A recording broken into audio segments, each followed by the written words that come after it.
This is a presentation of the Oklahoma Sports Network. Any other use of this telecast or any pictures, descriptions, or accounts of the game without the Oklahoma Sports Network's consent is prohibited. It may not be reproduced or retransmitted in any form, and the accounts and descriptions of this game may not be used without express written consent.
Finally, it has arrived.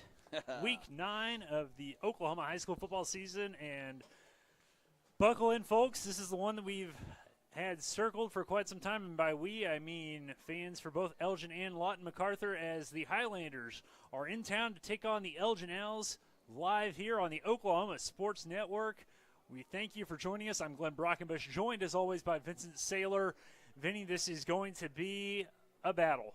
Yeah, absolutely a battle. This is one that's been circled for a long time by both teams. Obviously, exciting one last year.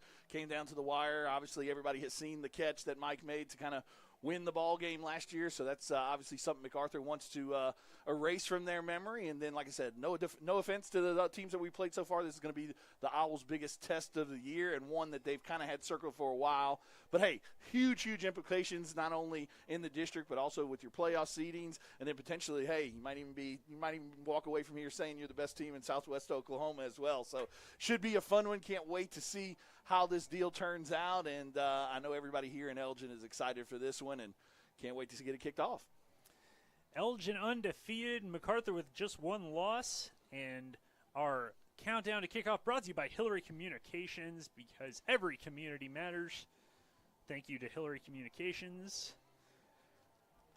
And we are, about 45 minutes to kick off. We will have senior night festivities prior to the game, and we will have more countdown to kickoff. When we return, you're watching Elgin Owl football on the Oklahoma Sports Network.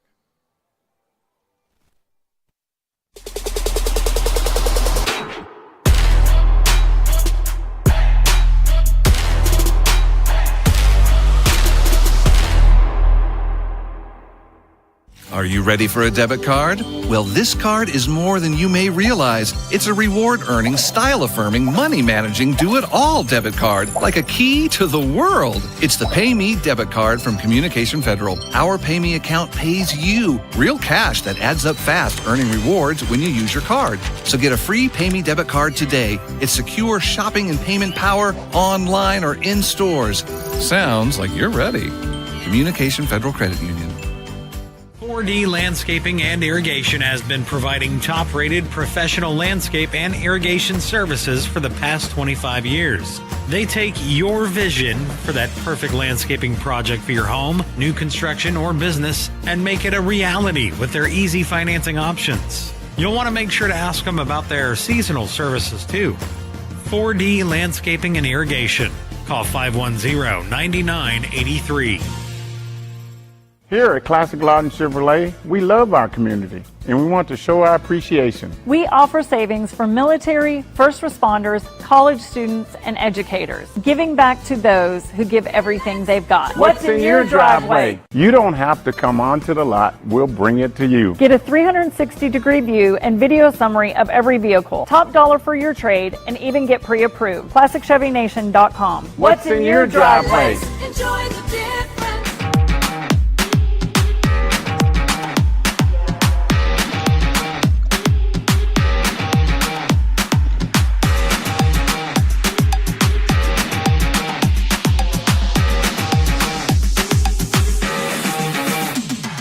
it comes to your home, you need someone that you can trust to keep it safe and protected for you and your family.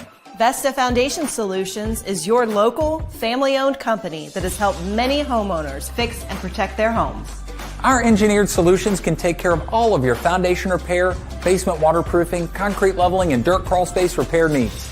We take pride in getting the job done right, and you'll always be protected with up to a 75-year warranty. Contact us today for a free estimate. They say the best way to be a good neighbor is to know your neighbors and give a little help when they need it. And when you need a little, you can find help at Ace Hardware in Elgin. Not only do they offer everything from grills to flowers, paint, hardware, and tools, they offer experience to help guide you through the process. And they're happy to take the time to make sure you can do it right. Ace Hardware of Elgin. They're more than just a hardware store. They're your neighbors. Ace Hardware, 7796 Highway 277 in Elgin.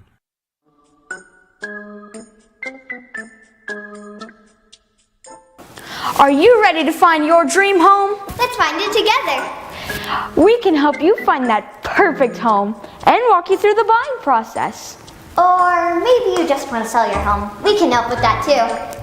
Hi, I'm Pam. And I'm Barry. We've been helping buyers and sellers for 21 years. Together, we could help you sell your home. We're not bragging, we're just applying for a job. Arrow Sign Company has been serving Oklahoma and surrounding states for over 60 years. As a family-owned business, our focus has always been on driving people to your door, not just selling you a sign. From custom sign design and manufacturing to installation and service, Arrow Sign has the knowledge and experience to deliver the ideal sign for you while using materials of the highest quality to ensure that your sign will look great for years and years to come. We design and manufacture our signs for longevity, so you get the greatest return on investment possible. Arrow Sign Company, helping your business thrive since 1955. Goodbye, paperwork. Hello, convenience. Farewell, waiting. Hello, personal service. Catch you later, dreaming. Hello, planning. Buy your dream home, connect with a personal banker, and easily schedule an appointment with digital tools from Arvest Bank. Goodbye limits, hello possibilities. At Miller Noble Heating and Air Conditioning, we offer preventive maintenance agreements, summer tune-ups, and service calls. During the summer, when your air conditioner breaks, you have to give us a call. Well, with preventive maintenance agreements, it prevents that. We go out, service the air conditioners, and prep them so they don't fail on you in the peak time of the year. The U.S. Department of Energy states that you can save up to 30% of your utility bill by having your system properly maintained.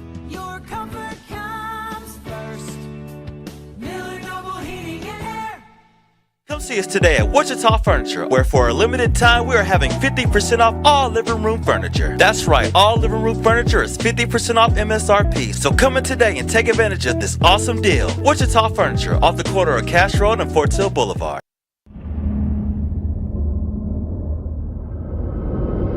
Where sports is our middle name. We are the Oklahoma Sports Network. Live at Elgin Football Stadium in Elgin, Oklahoma. A crisp, cool autumn evening just a few days before Halloween. Temperatures getting cooler and cooler as the evening goes on, and this is what they call football weather. Yes, sir. Been waiting to say that all year. It's yeah, been absolutely. Rather warm we all finally year. got it. I got my sweater on, Victory Red, and is the Elgin Owls ranked 4th in the AP poll, getting ready to take on the Lawton Macarthur Highlanders, ranked 10th. Just a refresher course, as if you needed any reminding, last year's game, the first time these two teams ever played each other, late in the season, district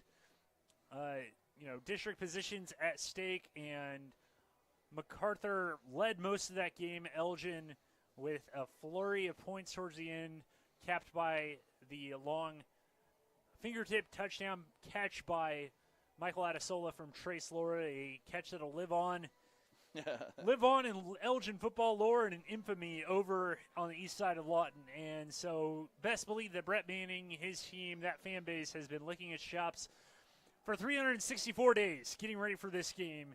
For Elgin, this is a chance to step one step closer towards a district title, towards an undefeated season perhaps, but more than anything, you want to make sure that you point out to kind of the old guard that we may be the new guy on the block, but we are not going anywhere. This is not a flash in the pan. We are the team to be feared in District 1. When you look at Elgin, Vincent, was the beginning of the year, I remember asking at the media day, asking Keith Ferguson and Jack Baker about how do you respond to kind of being the favorites instead of the underdogs, and Jack says we still feel like the underdogs. What's the mindset, what's the mentality there for Elgin? What's the chip on the shoulder that you play with tonight? Well, like I said, you come in here 8-0. They come in here 7-1. You're both top 10 rated. Obviously, there's a lot of playoff implications on the line, a lot of district positioning play on the line as well. You just got to come out and play the game and play up to Elgin standard. I mean, that's something that they talk about all the time, is that Elgin standard, and what is that exactly? And like I said, only the coaches and players understand what that standard is. So it's always not necessarily about who your opponent is, but it's about how you play. Coming into this season, we probably thought there was a good possibility we'd be coming into this game 8-0. We had a good feeling that Macarthur was our kind of schedule in the district plays, kind of backloaded there with these last two big ones against Macarthur and Midwest City. So we kind of thought that this is where we potentially would be. We kind of even thought that Macarthur might even be coming in here 8-0 as well. Obviously, a little bit of a slip up against Midwest City earlier in the year. So obviously huge implications to this one, because if you lose this one, if you're Elgin, now you're tied with Macarthur and Midwest City. So that one next week becomes almost a must-win if you want to get a home playoff game as well. You win this one, you're guaranteed a home playoff game, because you're guaranteed to at least come in second place in the district, if not win it. So there's a ton of implications on the line, but at the end of the day, it's all about Elgin Owl football. It's all about the standard that we've come up with. And if we're going to get to that ultimate goal that we want, to get into that state championship game and see what we can do in that type of game and get to that week 14, we've got to win tonight. And like I said, it's something that, everybody in the community is super excited for. Had a big prep rally last night. Everybody was hype about it. Macarthur says that they're going to come over here and be a little bit louder than the Elgin fans, so that'll be interesting to see how that goes as well. So it's just a fun one. It's a fun one to call. It's a fun one to be a part of. Said no disrespect to the ones that we've played so far this year, but those games have gotten a little bit boring, at times, and I don't think this one's going to go that way. So it's just a fun atmosphere, and it's going to be a fun night of football. A fun night indeed, we hope, as Macarthur and Elgin going to kick off at 7 o'clock, and when we come back, we will talk a little bit more about the game and have senior night festivities. You're watching Elgin Owl Football on the Oklahoma Sports Network.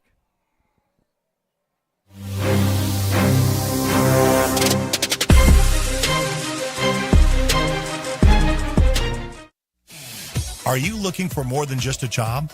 Barres Foods in Lawton offers a career with a competitive starting wage, opportunity for advancement, life and health insurance, including medical, dental, and vision, as well as 401k retirement plan. At Barres, you can be proud of a company that gives back to the community. But most of all, you can take pride from making a quality product. Barres Foods, making the best tasting hot dogs and smoked sausages. The food America likes to eat. So come be a part of a winning... Becker Raybon Funeral Home has been serving the funeral needs of Southwest Oklahoma since 1940 and is owned by the Raybon family. We believe family ownership makes a great difference in the care and service your family receives. Their staff is eager to find ways to assist you. Whether it's with live streaming or benefit assistance, we can help. When it comes to measuring personal levels of service, there are other funeral homes, and then there is ours. Becker Raybon Funeral Home, 1502 Fort Sill Boulevard. Bank First is uniquely Oklahoman, deeply rooted in over 50 communities statewide. From those roots, our investment in education springs forth, helping to raise the Oklahoma leaders of tomorrow while providing financial strength to the business leaders of today. That's the kind of loyalty that helps entire communities thrive. Bank First. Loyal to Oklahoma. Loyal to you. College is more than just going to class. College is a journey. It's meeting new people and making new friendships that will last a lifetime. It's learning from professors who care about you and your success. And finding out it can be really fun and rewarding.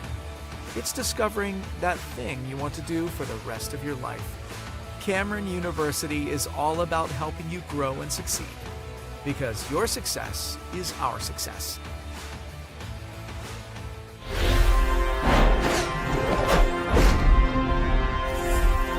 Scott's House of Flowers in Elgin has been proud to serve Elgin and the surrounding area with a wide variety of flowers and gifts for all occasions. Come see them for great gift ideas, including the exclusive Tyler candles. And who couldn't resist Sweet Shop USA, featuring handmade grand truffles. Scott's House of Flowers, just off Highway 277 in Elgin. Delivery available, or stop by for easy pickup. Phone 492-4880. Scott's House of Flowers.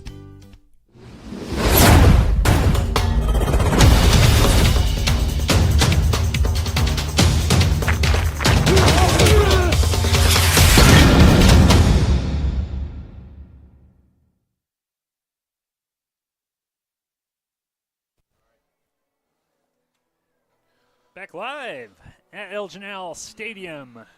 It's your Friday night, one of the games of the week, certainly in Southwest Oklahoma, going to be one of the games on our OSN channels. You can find this on YouTube, on the app, on I believe on Facebook. Facebook, one of the Roku, Apple TV, YouTube, just kind of, we're pretty much everywhere, Glenn. Okay, sports.net. Yeah, we are everywhere. It's going to be an exciting game. Talking a little bit, we've gone over, we've seen this Elgin team so many times. Macarthur is an opponent that we've only played once before, and this is going to look a little bit different from last year's team that they played. Avon Lachlan, the sophomore quarterback, has kind of come in and really added a different running dimension. Now, the running game for them is going to look a little similar. Jeremy Hutchison, still their bulldog of a running back, a big burly guy. And then, they're going to – that Brett Manning, Michael Pushke offense, you got to remember for years Elgin played cash and Farron Griffin coached with – and under Brett Manning, and so a lot of those similarities kind of in the jet sweeps and the pop passes, it's going to look a little similar. It's going to look very familiar. It's going to look similar to the cash offense, but one thing that they do that we haven't seen much of so far this year is we've got to get lined up quick. They try and get snaps off very, very quickly. Yes. They're in that kind of tree of Oklahoma and the Lincoln Riley and the Cliff Kingsbury type deal where they try and get off snaps super, super quick. So the one thing about it, as soon as that whistle blows on that tackle, everybody's got to get up off the ground and kind of get lined up and get set because, like I said, they're going to run plays quickly and fast. It's probably going to be a team that throws the ball a little bit more than what we have seen so far in the 8 weeks that we've played games. So secondary is going to have to be on top of things and make sure that they keep all the balls in front. They've got some good guys on the outside. They've got some great athletes there as well. And like you said, the sophomore quarterback is kind of where everything starts with. It was kind of a battle coming into the season on who was going to start between him and the senior lefty. But ultimately, as the season has rolled on, he's kind of taken that job and kind of ran with it a little. He's a good athlete, can get out and run on the edges, but also can throw the ball pretty well and can throw it deep. So we got to, like I said, keep everything in front there. It should be a good game. Like I said, I think the Owls are definitely up for the task, and it's going to be a fun one. Like I said, we return everybody. They're a little bit of a different team than they were last year, but still super, super talented. So it's going to be a tough one, but I think it's one that the Owls can take care of business tonight. Now, we just told you a little bit about the Macarthur team. Let's get to know the Elgin team. Our starting lineup brought to you by Orchard Group, Morgan Stanley Smith Barney, LLC, member SIPC. The key to financial success is taking care of your family tree. That's why you should be with the Orchard Group. Please visit their website or call 580-354-7475. Same starting lineup that we've had basically all year, led by the junior quarterback Trace Laura. Uno, dos, Trace. Number 3 has been on fire this season. 23 touchdowns, 3 interceptions, completing 71.4% of his passes for almost 1,400 yards. Has done a good job of, like I said, last year he was kind of asked to be more of that game manager, but this year he's starting to open it up. Saw that last week a ton. Was able to get the ball downfield to those dynamic receivers that we have, including Brody Morrison, Michael Adesola, Josh Adesola, Trayvon Crabtree, and those guys. So those guys have done a great job. Obviously, everything starts up front with the big guys. They've done a great job all year. And then obviously the highlight of the year is Mr. Matt Lund, getting closer and closer to that 5,000 yards. He's got almost 1,300 yards rushing on the year. and also has another 250 through the air as well with 20 total touchdowns this year. So incredible. Matt Lund's having an incredible senior year, and then obviously Ritzenmeyer also playing that running back spot with about 500 yards rushing and 10 touchdowns as well. So great job of the offense there. Done a good job all year of spreading the ball out and doing a good job of getting the ball in the playmakers' hands. Had a great stat last week, and it still holds true. 8 games into the season, we've got 18 different Owls with touchdowns, and that's an amazing stat for such a good football team. And you mentioned that offensive line. We just saw that offensive line anchored by Keith Ferguson, who's going to be one of the guys mentioned tonight for senior night, but you've also got the 2 juniors, Jace Williams and Shea Spencer. Then you've got Hudson Begley and Carson Hitt. Jace Williams also going to be on that defensive line with Spencer, and Jack Angeli, who comes into the night's game with 5 sacks and 11 tackles for loss. Colin Donnelly having an outstanding season, 86 tackles, 14 tackles for loss. And get this, Shea Spencer, 20 tackles for loss on this season. Not a lot of sacks, but I think it's because quarterbacks have learned they can't throw on this defense most of the time. No, he still has 3 sacks, but I mean, 20 tackles, sacks, 20 tackles for loss is a pretty phenomenal number right there. Andre Crabtree has I feel like really started to earn his due, as has Ritzenmeyer, who has played an outstanding season at linebacker. One thing we'll see tonight, too, Peyton Christensen. Peyton Christensen's back. Last week, sat out, was on the sideline, dressed as a coach, being Peyton, doing the things that he does. So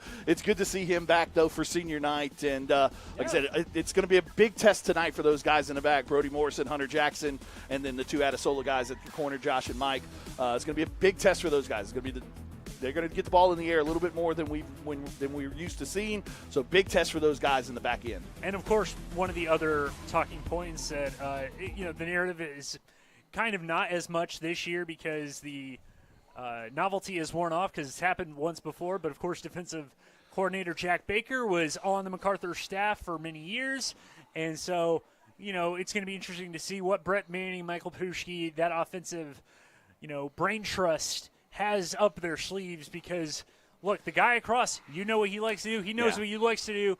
What are you going to throw out of your bag of tricks? Yeah, it's always interesting to kind of coach against some. We talked a little bit about it on the podcast with him. He was our guest this week. So it's like I said, it's an interesting deal when you coach against guys that you've coached before. You know their tendencies, but obviously also they know yours. But as soon as the kickoff goes, I mean, you're not necessarily thinking that. You're only worried about the guys that you've got on the field and the calls that you're making. So it's not a whole lot you can kind of switch and think about while you're in the middle of the game there. So after the game, probably be a little bit different. There'll be some hugs and some tears and some things like that. Because, like I said, he spent a lot of time over there with those guys, still good friends with a lot of those guys. So it'll be an interesting matchup there tonight. But we're about to get senior night started. Yeah, speaking of hugs and tears, it's time for some it senior is a tough night right now. As we see the coaches head down there, and we will have a mic set up so you can watch and listen to the senior night festivities. Sadie's favorite cheer memory was watching Coach do in Cumberland Cheer Camp during the summer. Sadie's future plans include attending Southwestern Oklahoma State University to pursue a career in veterinary medicine. Sadie would like to thank her parents, sister, Michaela, and her boyfriend Clay for being her biggest supporters. Senior cheerleader, Sadie Arnold. Alex Hollowell. Alex is the daughter of Jeremy and Amy Hollowell and granddaughter of Arla Hart. Alex is a member of the National Honor Society and a member of the Society of Collegiate Leadership and Achievement. She is also the Vice President of Multicultural Club and has recently been accepted into medical school. Alex's favorite cheer memory was getting to have fun with her teammates at the hotel during the area basketball tournament. Alex plans on graduating early this year as a junior to attend St. Gregory's School of Medicine in the Caribbean. She wants to begin her pre-med path to becoming a trauma surgeon. Alex would like to thank her parents and grandparents for always pushing her to do her best. She wants to thank her cheer team and Coach McEwen for always supporting her. She wants to thank her best friends, May and Allie, for putting up her the past 3 years. Senior cheerleader, Alex Hollowell. Jordan Jenkins. Jordan is the daughter of Ryan and Haley Jenkins. Jordan has cheered since 7th grade. Jordan's favorite cheer memory happened in 8th grade at the NCAA cheer camp when Miss Ballou drove to Norman to give them all cheerleader baseball hats and help them braid their hair for the next day. Jordan would like to say a big thank you to Coach McEwen for giving her a second chance. She'd like to thank her parents for everything they've done for her. Jordan wants her mom to know that she recognizes and truly appreciates everything she's done for her. Lastly, she wants to thank her best friends Maddie and Kinsey, you're all the best friends ever. Thank you for always being there for me. Senior cheerleader, Jordan Jenkins.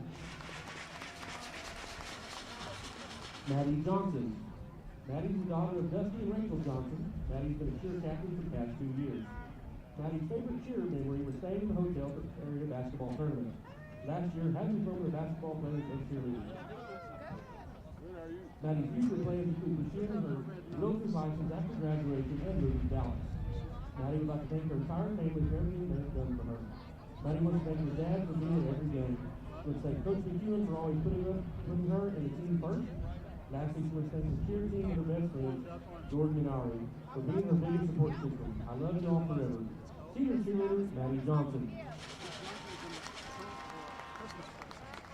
Devin Lowe. Devin is son of Jordan and Sarah Willick. Devin's favorite cheer member is having to go up in a stunt at cheer camp. His cheer teammates were able to get him up and fell all through the ground again. Devin planned on attending Great Plains Technology Center to get his welding certification. He also wants to foster animals. Devin would like to thank his mom and dad who have supported and listened to him throughout his high school career.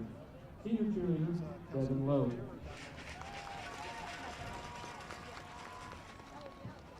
Cameron Quintanilla. Cameron is the daughter of Charles and Renee Quintanilla. Cameron has been a cheer captain the past 2 years and has been a member of the cheer team for the past 3 years. Cameron plans on attending college to become a pediatric nurse. Cameron wants to thank her parents for all their constant love and support.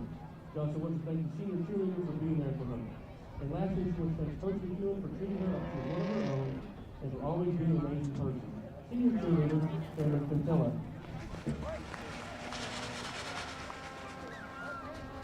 Kinsey Toonstra. Kinsey is the daughter of Cody and Tori Toonstra.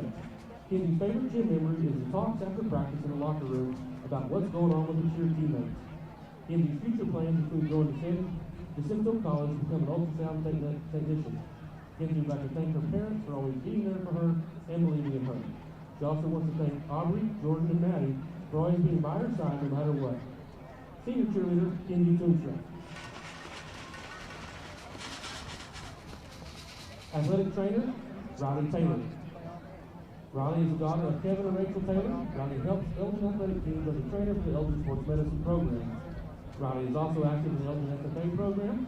Riley's future plans include attending the University of Oklahoma to attain a degree in obstetrics and gynecology. Riley would like to thank her dad, mom, and little brother for being the best support system through the years. Senior athletic trainer, Riley Taylor.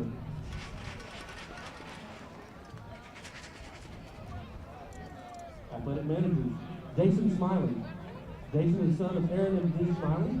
Jason has helped the Allen football team as a manager, filmer, computer tech, you name it. He also is involved in weightlifting. Jason's favorite football memory was celebrating last year's match game with Coach Castro and Coach O in the press box. Following graduation, Jason plans on serving our country in the United States Army. Jason would like to thank God, his mom and dad, his sisters, his coaches, and friends. And most importantly, he wants to thank the other managers. He could not have done it without them. Athletic manager, Jason Smiley. Grace Walsh. Grace is the daughter of Miles and Elizabeth Walsh. Grace helps the Alice football program as the manager. Grace is a Lady Alice tennis player and a member of the National Honor Society. Grace's favorite football memory was eating cash on her homecoming and taking pictures with all the managers at the Battle of the Wichita Trophy. Grace plans on attending Oklahoma State University, honors college, pursue a nursing degree, and a career as a surgical nurse practitioner. Grace wants to thank her dad and mom for always pushing her for the best. She wants to thank all the coaches for being amazing mentors and leaders. Finally, she wants to thank her friends, especially Audrey McElhaney, for being the person she can always rely on in life with. Senior manager, Grace Walsh. Our football seniors, starting number 0, Jack Angeli. Jack is the son of Ted and Kelly Angeli. Jack plays defensive end for the Owls. Jack is also a member of the Owls wrestling and soccer team. Jack's favorite football memory is looking at the Elgin crowd after he gets a sack. Following graduation, Jack plans on serving the nation by enlisting in the United States Army. Jack wants to thank all his coaches for putting up with him. He wants to thank his family for being there for him.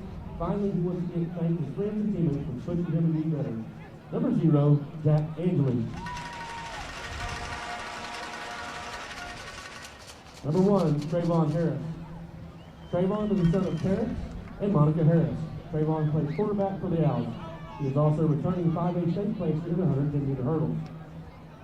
Trayvon's favorite football memory was getting his first interception of the season against Weatherford. Following graduation, Trayvon plans on attending a university, continue his athletic endeavors, and pursue a major in anesthesiology.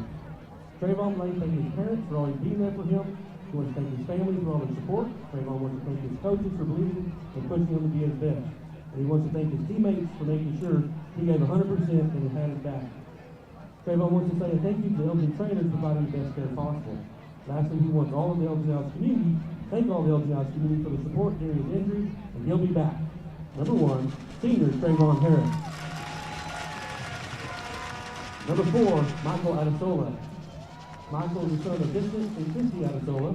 Michael plays wide receiver and quarterback for the Owls. He's been a football team captain for 2 years and is involved in student council. He's a senior class officer and competes on the Owls basketball and track teams. Following graduation, Michael plans on continuing his career in college while pursuing a degree in sports medicine. Michael wants to thank his parents, teammates, coaches, teachers, brothers, his church family, and of course God and Savior above. Number 4, senior Michael Adesola.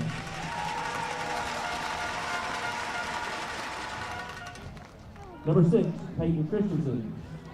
Peyton is the son of David and Judy Christensen. Peyton plays outside linebacker and wide receiver for the Owls. He also was a 5A state long jump qualifier. Peyton's favorite football memory was going from 0-8 his freshman year to 8-0 his senior year. Peyton plans on playing football in college and majoring in sports medicine. Peyton wants to thank his parents for keeping him on track, his grandparents for giving him support, his brothers for constant advice and counseling, and the rest of his siblings for always supporting him. Number 6, senior Peyton Christensen.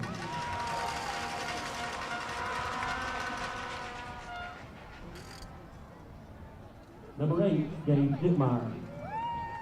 Gabe is the son of David and Terry Dittmeyer. Gabe is the Owls kicker. Gabe also competes on the Owls wrestling and soccer team and is a member of the National Honor Society. Gabe's favorite football memory was covering the onside kick against Chickasha his freshman year.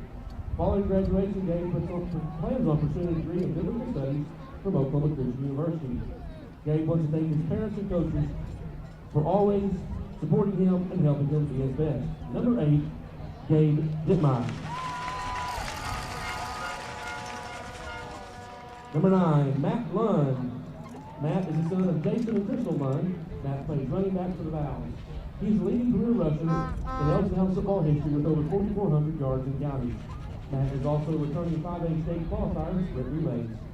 Matt's favorite football memory will be beating Macarthur on senior night 2 years in a row. Matt future plans to play football in college and major in business. He eventually wants to own his own business. Matt wants to thank his parents for their unconditional love and support, his brothers Adam, Johnny, and Jacob, his sisters Haley and Estrella, and his girlfriend Adriana for their love and support. And finally, he wants to thank the amazing Elgin football coaches, coaching staff, his teammates and trainers for helping him throughout his career. Number 9, senior Matt Lund. Number 13, Caden Tompkins. Caden is the son of Nick and Jennifer Tompkins. Caden plays tight end for the Owls. Caden also wrestles and runs track for the Owls. Caden's favorite football memory was beating Anadarko his sophomore year. Caden plans on attending Oklahoma State University to pursue a degree and career in engineering. Caden would like to thank his entire family, especially wants to thank his mom and dad for supporting him. Number 13, senior Caden Tompkins.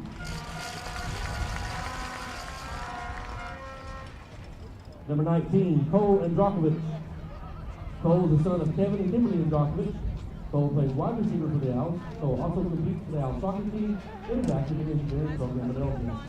Cole's favorite football memory was the newsworthy catch he made against Ardmore. Cole plans on playing soccer in college and wants to pursue a law degree. Cole would like to thank his mom and dad for always being there for him and pushing him to be his best. He wants to thank his mom for constant support and loud cheering. Lastly, Cole wants to thank his girlfriend Amaya for always being there by his side. Senior number 19, Cole Androkovich.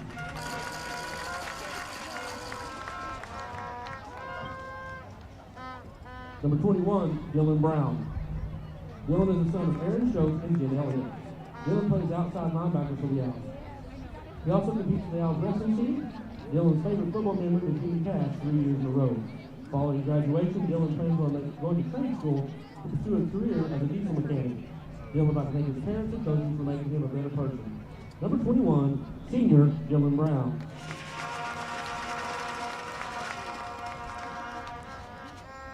Number 23, Andre Crabtree. Number 84, Trayvon Crabtree. Andre and Trayvon are the sons of Randy Brown and the grandsons of Dave and Cheryl Crabtree. Andre plays outside linebacker and tight end for the Owls. Trayvon plays wide receiver for the Owls. Andre competes on the Owls track team, and he was a member of the 2022 State Academic Championship track and football team. Andre is involved in the Elgin Engineering program. Trayvon also runs for the Owls as a member of the National Honor Society. Andre's favorite memory has not yet come, but if he had to choose one, it would be his first touchdown. Trayvon's favorite football memory will be going 14-0 his senior year with a great group of guys. Andre's future plans include playing football in college and with a student engineering degree from the University of Oklahoma. Trayvon plans also playing football a couple of years in college, then attending the University of Oklahoma for a law degree and then achieving a Juris Doctorate from Harvard. Andre would like to thank his parents, James and Cheryl Crabtree, his mom, Brandon Brown, his uncles, Chris and Jeremy, and his girlfriend, Michaela Scholl, for all their love and support throughout his football career. Trayvon is most importantly wants to thank God for keeping him where he's at. He also wants to thank his entire family for their unconditional love and support. Seniors, number 23, Andre Crabtree, and 84, Trayvon Crabtree.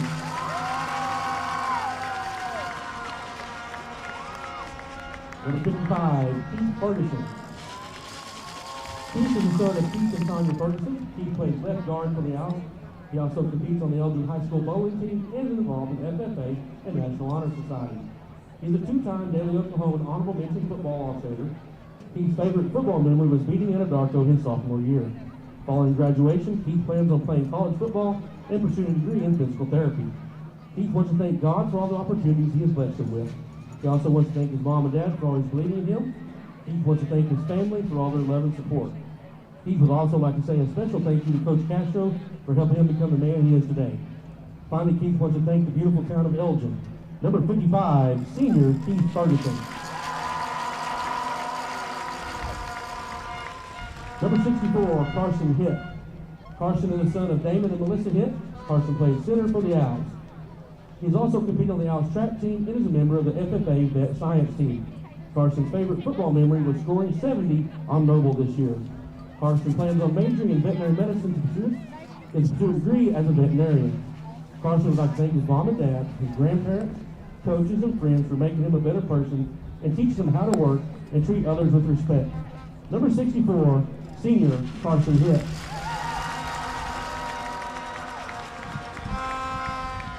Let's give a big hand to all those seniors.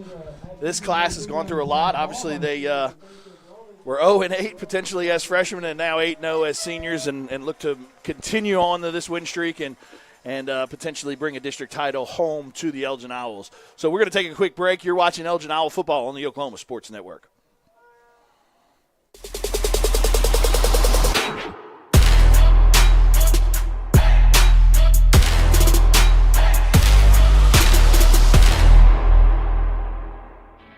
At Firehouse Subs, a portion of every purchase helps provide life-saving equipment to first responders across the country. So at Firehouse Subs, we don't just make subs, we make subs that are big, bold, and craveable. We make our subs differently because our subs make a difference.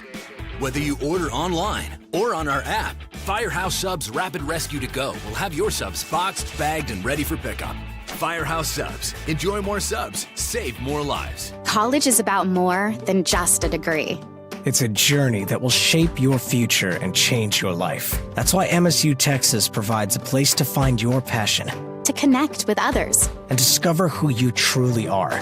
We're dedicated to providing a well-rounded education that prepares you for a variety of careers. You'll have everything you need to pursue your dreams at MSU Texas. Start your journey. For more information, visit msutexas.edu. Scooters Coffee, world-class coffee rooted in quality, with 2 locations to serve you in Lawton and Elgin. Wake up to the amazing aroma of quality, from their hot and iced drinks to blenders, smoothies, teas, to even their great food delights. Or why not try their at-home coffees or coffee on the go?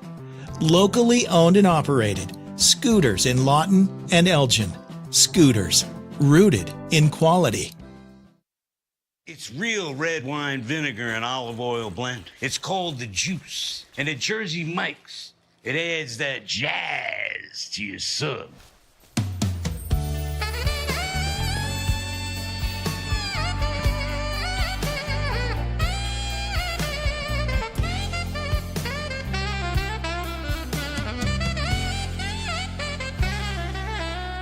a flavor zing with the juice. Jersey Mike's, a sub above. Step into the best chapter of your life, one with rheumatology care from a provider who focuses on your well-being and getting you back to what matters most. Dr. Shahzad is dedicated to building long-lasting relationships based on trust and medical integrity with every single patient. Schedule your telemedicine appointment today. Don't let rheumatoid arthritis or other inflammatory conditions stop you from enjoying life. MMG, the power of many for the benefit of one. When it comes to your health, you want and deserve the best. You want a hospital with the highest quality scores in the region and one that provides safe, excellent care. Southwestern Medical Center has been a part of this community for 115 years and has a history of delivering compassionate, skilled health care to Lawton and Fort Sill. Choose the hospital that has always put the health of this community first. Southwestern Medical Center. Be well. Live well. That's why we're here. Southwest Foot and Ankle Clinic has specialized in the medical and surgical treatment of the foot and ankle for the past 40 years. And they provide all treatments under one roof. From x-rays, radial pulse therapy treatment, to surgical treatments, all with one goal in mind, providing the highest quality medical care with good old-fashioned Oklahoma compassion. Call to set up an appointment today. Southwest Foot and Ankle, 580-357-8. Lawton's newest hangout, 5370 Northwest Cash Road. A family-friendly atmosphere featuring their award-winning pizza and calzone, made fresh daily from their secret family recipe, with handcrafted burgers, wings, appetizers, salad, and homemade desserts, including deep-fried banana pudding. Come hang out with us. The Hangout, 5370 Northwest Cash Road in Lawton. Sidelined by surgery, illness, injury? Valor Physical Therapy can help. At Valor PT, our skilled therapists create a rehabilitation program individualized for you, with education and encouragement each step of the way. Whether it's sports or the activities of life, let Valor get you back in the game.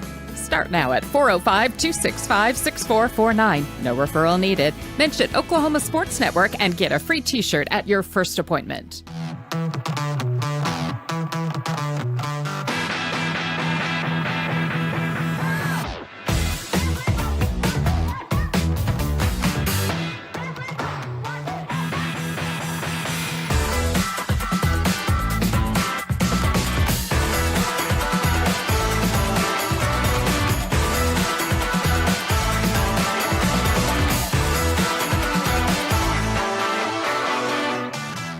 See us today at Wichita Furniture, where for a limited time we are having 50% off all living room furniture. That's right, all living room furniture is 50% off MSRP. So come in today and take advantage of this awesome deal. Wichita Furniture, off the corner of Cash Road and Fort Sill Boulevard.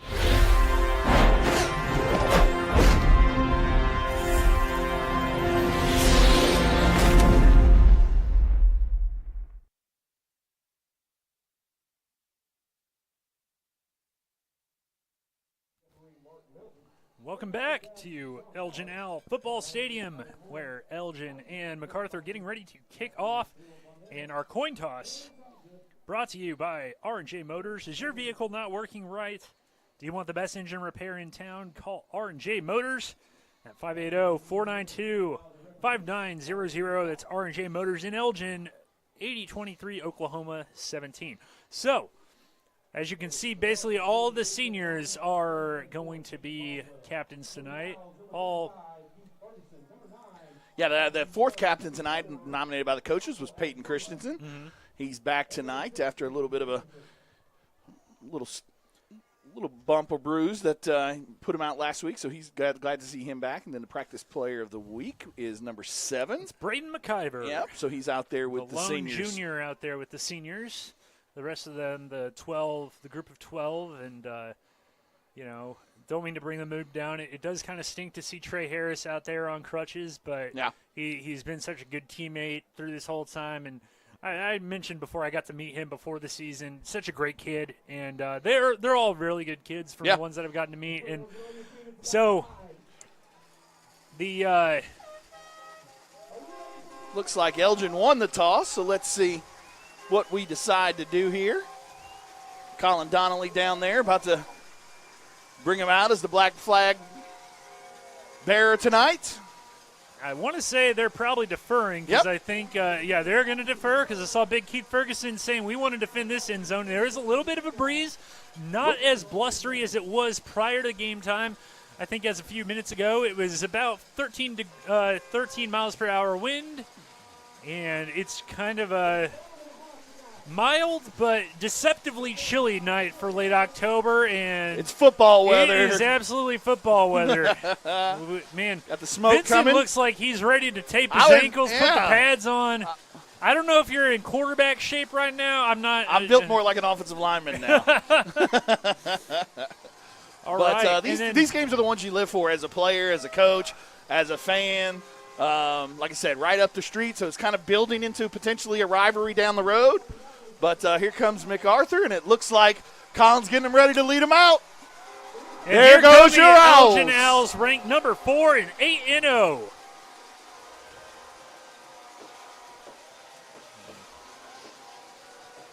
Going to see the defense on the field first after we deferred.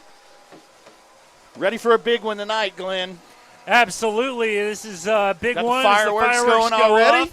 Good catch by our camera operator, Sadie Hightower. Sadie, we hope you're staying warm up there. She's got the overalls on. I think she's going to be good up there tonight. But thanks for joining us, and thank you to Hillary Communications for their continued sponsorship for not only OSN, but everything Elgin. You were watching the Hillary Communications pregame show. Also got to see the senior ceremonies, which is always fun and interesting. Yep. It's a weird night for these guys, but hey, the way that they can look at this one is if we win tonight, that means we're coming back home and we get another game here. So that's why I felt a little and you get, again, nothing is guaranteed in football. No, absolutely not. So I was a little I don't want to say confused, but maybe felt a little bit maybe felt a little callous to when some of the people posting online, this is their last home game, and I'm like, it might not be. Well, it's their last regular season yes, home game. It is important, but they're all important at this point. Yes. And, it is, man, it is, you're just taking in the atmosphere. You got the noisemakers going. Good show out from the Macarthur crowd. Not a far drive at all. No. Up I-44. Got, like, the sulfur vibes from the from the fireworks, I feel like, coming in the little booth here. And, Glenn, we talked about it. I did not come up with anything. Did you come up with the rivalry all I name? can think of, and this is a short shelf life, I feel like, if this rivalry keeps being played, is, this is new blood. This is a new school duel. This feels like a rivalry with bad blood, even if it's not old blood. So we've got Gabe Dittmeyer getting ready for the Wayne Shriven kickoff. Come on, everybody, let's go to Wayne and let's play football. Week 9 in Elgin. The kick is going to be caught short. It's bouncing. It's picked up by Lawton Macarthur and Gabe Dittmeyer. The kicker is going to push him out of bounds.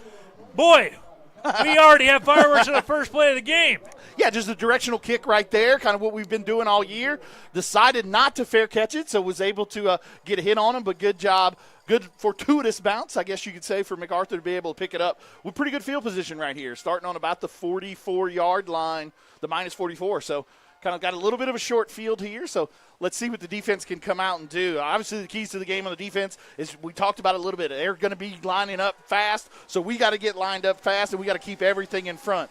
As we move forward, and we'll talk a little bit more about some of the keys on the defensive side of the ball. Avon Laughlin, the sophomore quarterback, out of the shotgun from the 44. He's going to throw, and it is going to be out of the reach of Dominic Collins, his wide receiver. Coverage there provided by Josh Addisol and Andre Crabtree. Yeah, great job by Josh and Andre there. Andre did a good job coming from his outside linebacker spot to get underneath that one and didn't leave a lane for the quarterback to throw to. And second down and long. Like I said, this team's going to throw the ball a little bit more than what we're used to seeing. So, like I said, everything's got to stay in front, and we got to do a great job of tackling in space tonight. That's right. And he's going to get it out to a receiver, and he's going to be pushed down. Shea Spencer chased down Bode along there. Yeah, great job right there of rallying to the ball by the defense. like I said, that's going to be an important thing. They want to get their ball. They want to get the ball out fast, and they want to get it to their playmakers in space. But great job there of swarming by the defensive line and the linebackers, and was able to keep it to a short gain. 3rd down upcoming. And Offsides. We see some movement, and big Chase Williams was coming right through regardless of whether they snapped it or not. So that's going to set up a 3rd and long here. So interesting call right here early in the game. See if we can get him off the field pretty quickly. Yeah, kind of tough to tell who initially jumped. It looked like it looked like the right tackle. The right tackle, number 65, Chris Fialoa. So it's going to be a snap to Lachlan, the shoulder slump. He's going to throw deep. Yep. Collins is open, and Collins brings it and go. He dropped it. Incomplete. He didn't finish the football move. And I think that's the only time in my life I've used the term football move correctly. Yeah, just a good little play right there. Set up kind of a little shoulder fake and then kind of faked the little short route there and kind of ran the deep post behind it. And good throw, but just wasn't able to come down with it. Going to have to work on that, obviously. Don't like to see people running down the middle of the field wide open like that. But Brody kind of bit on that fake, so allowed him to be open. Brings up a 4th down here and a punt. MacArthur's only loss of the season against Midwest City. They just didn't have a lot of time to get those passing lanes open, and that kick's almost blocked. And, man, Jack Angley is angry with himself. Jack's got to be careful there because I think his arms came down near or on a foot, but no penalty called. And so we will see Elgin's offense taking over for the first time. Yeah, good job by the defense there. I mean, obviously kept them in front of them on the first 2 plays and then had the benefit of the penalty. And then obviously the drop pass was able to get a 3-and-out there on the first drive. So see what the offense can come out and do early here in the Lawton Firefighters Association first quarter. You beat me to it. Hey. Yeah, our first quarter brought to you by the LFA, serving our community. So, formation, 2 wide receivers to the left. Crabtree coming in motion. It's going to be handoff to Lund, and he's going to try and squirt through, and no doing. Good play there by Jake Caldwell, number 34. The linebacker is going to be one of the stalwarts of that MAC defense. Yeah, definitely a big defensive front, and a good job. They have very good linebackers right there, so this is going to be our toughest test on offense. We kind of like to see Matt Lund running down the middle of the field so far this year. Hopefully we see it a couple times tonight, but this is definitely going to be a formidable matchup with this defense. 2 receivers to the wide. Looks like maybe some play call changing at the ready. So, handoff. Lund again going to follow his blockers, and he's going to follow them right into a bushel of defenders. And, man, we talk about familiar faces. Played, I think, some a few years ago, but number 8 for Lawton MacArthur, Trey Kibble, some I know from Cash. Yeah. And you know, it's of course you remember covering him, and you know he's more of kind of a running back. Then they beefed him up to a defensive lineman at this point, and you know you got to give a lot of credit to their strength and conditioning program over there. But 3rd and 6 now from the 26. Donnelly and Eaton coming in motion, the tight end wide positions, and it's going to be another handoff, another run.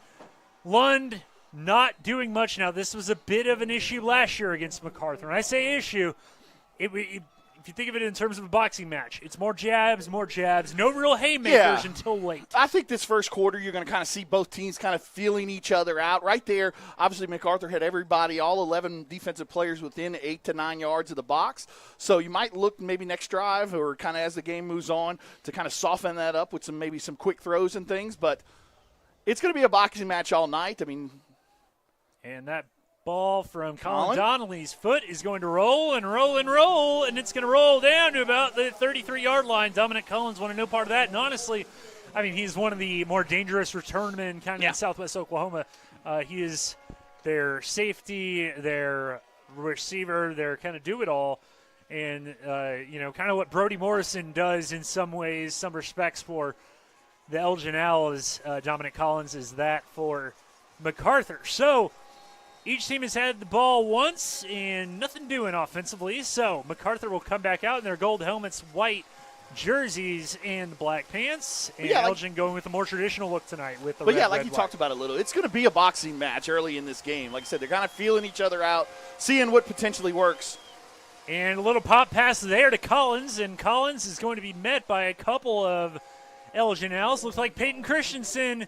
Good to see him back. Hunter Jackson in on the play as well, number 10. Yeah, just a quick pop pass, something that we see and run a lot. But here you go. This is kind of where they get set up real quick. So you got to pop up off of that tackle and get set up and get lined up real quick as a defense. Quick pass out here. Screen pass out to number 12, Williams, and he is brought down. And one thing that I think Macarthur is really, grateful to have right now, is having their whole offensive line healthy. Yeah. Against Midwest City, had some issues at the center position with some bad snaps. 3rd and 2 now, 41-yard line. Good snap, and short. He is short. They said 3rd and 2, and he did not get 2. No, it's going to be a little short here, so it's going to be interesting to see. That was right number here. 4, I believe, Marquise Harris. Looks so like they're going to be interesting to see what. Yeah, keeping the offense on the field. They're keeping the offense. Brett Manning rolling the dice early. This is a guy who's been around, been in this program as the head coach for about 15 years now. High snap, but it's kept by Laughlin, and he's going to try ball. Woo! He is stopped. Woo! Mark it 0. Great job of the defense right there. Coming up with a big turnover on downs. As we check out that Wichita Furniture instant replay. Couldn't see who that was. Was that Ritson? Ritson was the one celebrating, but then again, Ritson's always celebrating, so I could not tell. At the end of the day, it's a turnover on downs, and that's what we'll take all night. It was kind of hard to tell. It looked like Ritson was near there towards the beginning, but well, let's see what we got on offense here. First Second drive. 10 from the 39. Michael Adesola coming in motion, the hero from last year's game.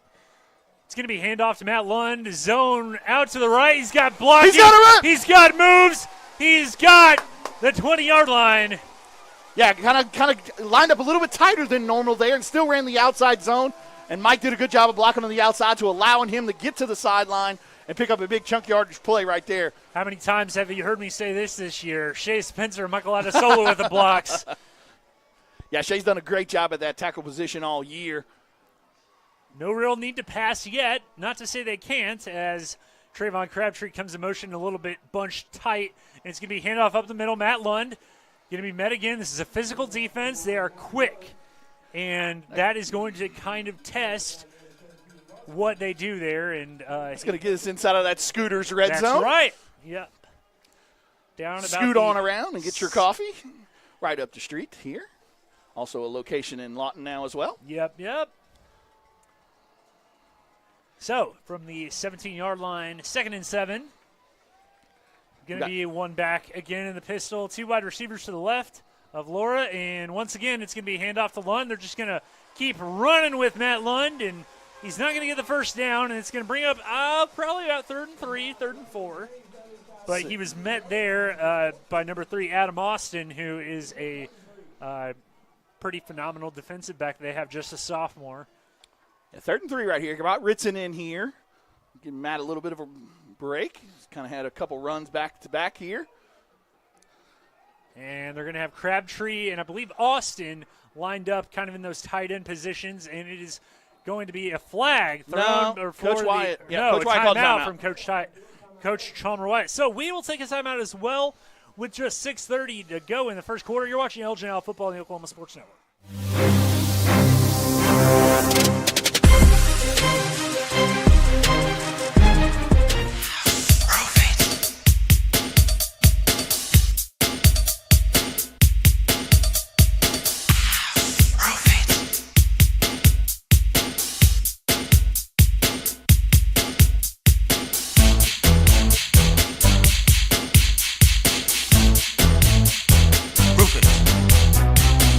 The roof is leaking. What your roof is? The roof is leaking. 4D Landscaping and Irrigation has been providing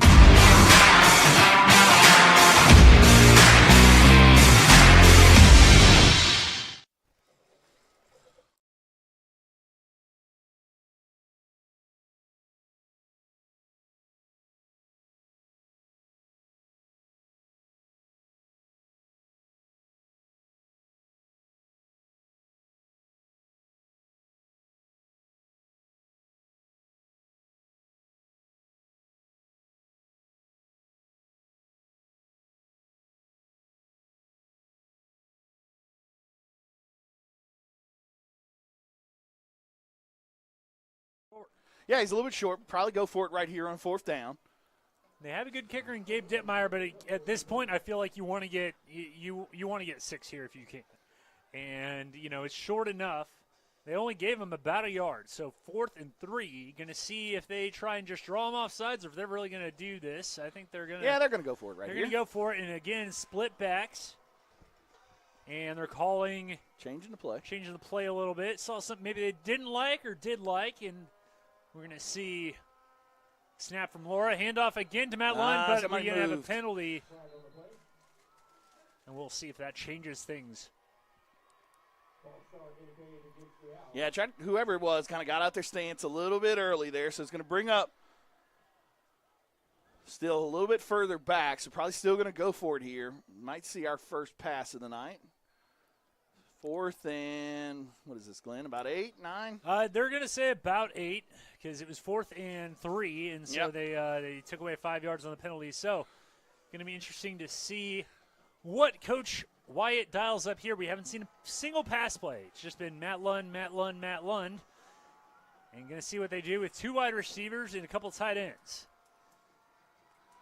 Laura is going to pass, and we are going to see a flag, and we're going to see a pass to Colin Donnelly, and he brought it down to the 1, but we're going to see what the laundry is for. About? So there's a flag on the play right here, and it is far side around the 20. Illegal formation, maybe. I don't know. Shay Spencer is talking with the white hat. Yeah, you're too many on the line, or so an illegal formation here. Either legal not enough procedure. On the line, or so that moves it back. Yeah, it's going to make it a little bit. Probably you've got yourself probably out of field goal range now, and it's probably too short. So look for maybe a deep ball to Mike. See if he can go get it, maybe, or. Yeah, we'll see. Like you said, obviously too close for a punt. A little bit longer than Gabe's range. Right. Only 12 seconds left on the play clock. Going to see what they can do here. 8, 7, tick, tick, tick. I think he'll get it off, though.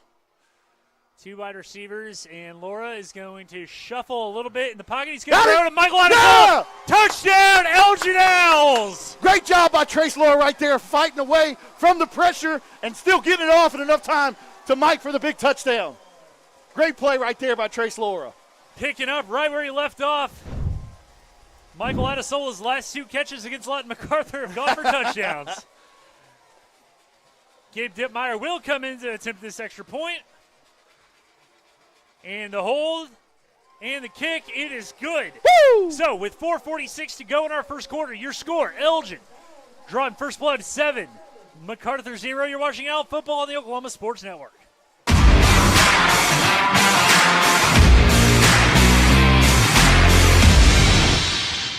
Lawton Community Health Center's high-quality health care is convenient to wherever you are in the region.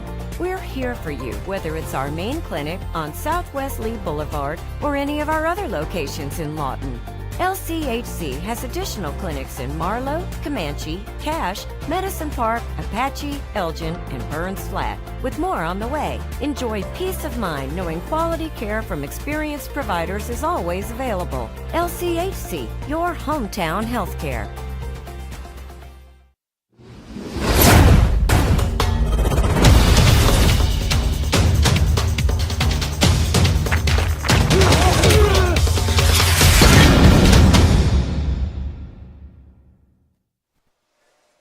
So, Elgin draws first blood in this new rivalry game. And, man, it feels like a rivalry. Yeah, it's pretty exciting up here right now. Pretty exciting atmosphere. As Matt Lund got the touchdown and Gabe Dittmeyer with the Waynes drive-in kickoff. Come on, everybody. Let's go to Waynes. Collins taking it at the 16-yard line, and he is upended by Mr. Antuna. No, that's Talon. No, it was Talon Tatanippa. Little freshman right there doing a good job on special teams. Oh, man. And bring that Wichita Furniture scoring recap to you. We got the ball, about the 40, about the 40, so about a 40-yard drive, capped off by the touchdown. Great job by Trace Laura to Michael Adesola to get you a 7-0 lead for your Elgin Owls. So the Defense comes back on the field. 4 wide receivers set. Austin goes in motion for the Highlanders. Trying to get the play call from the sideline.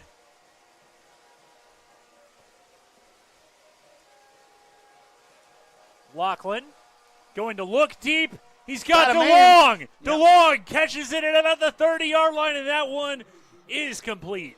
Yeah, good throw and catch right there by the quarterback, and DeLong was able to get beyond the defensive backs and was able to make the big catch for the big first down there. Like I said, one of the keys to the game is trying to keep everything in front. They do a good job of throwing the ball downfield. We haven't really seen much of that this year.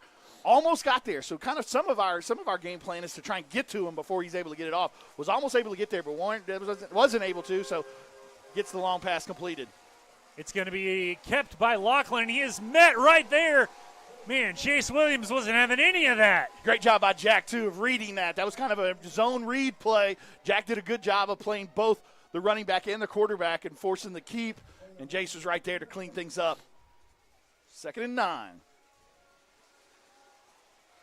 Cat and mouse game all day. Yeah. Adam Austin coming in motion, and it is going to be a little toss to Hutchison. He's got nowhere to go. Mark it 0, Big Jack Angeli, but there's a flag. Well, that's usually in that far part of the field. It's usually a hold, so it'll be interesting to see what we decide to do right here. Probably push him back, I would say. That'll make it the 2nd and 20 or so. Yeah, but holding great job on Macarthur.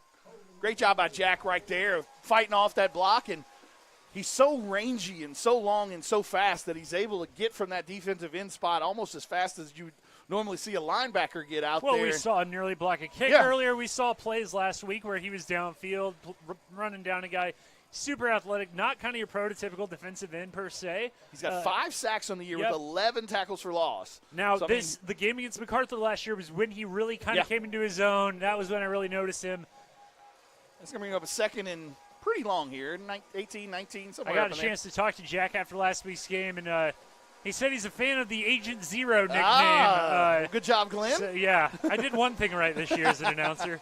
Lachlan going to have plenty of time. He's going to look deep for Collins. It's caught. No! 2nd time tonight. Collins could not complete the catch. And it looked like, was that Adesola, Morrison? No, that was Brody back there. Brody Morrison down there. And it looked like Hunter Jackson was helping out as well. This is an athletic secondary for Elgin. Man, look at Jack be nimble, Mr. Coach Baker. Got to get lined up though. Galloping up and down the sideline. Lachlan looking left, looking middle, hit late, and no catch, no flags, no doing.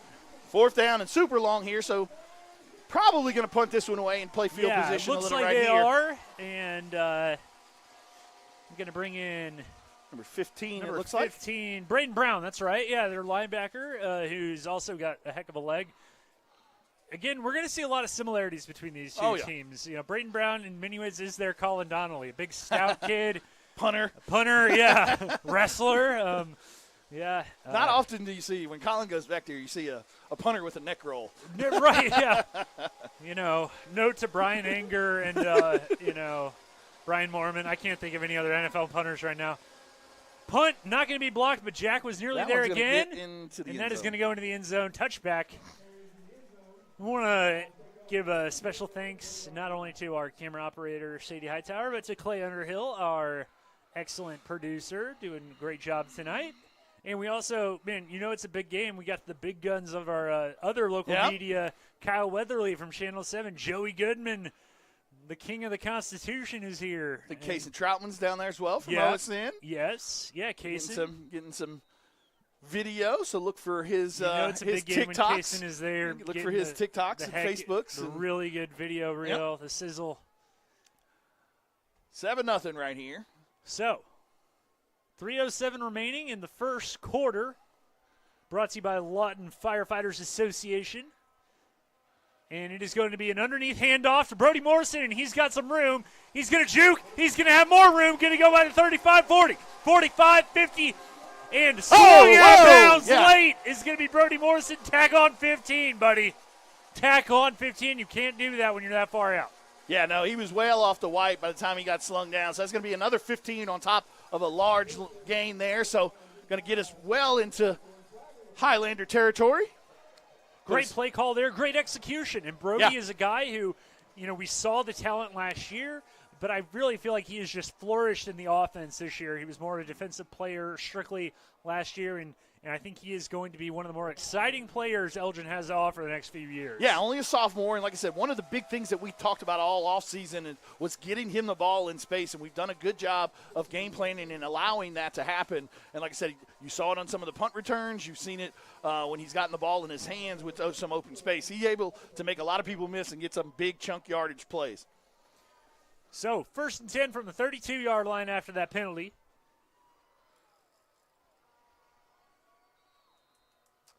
So now they are set. 3 wide receivers set to the left of Trace Laura.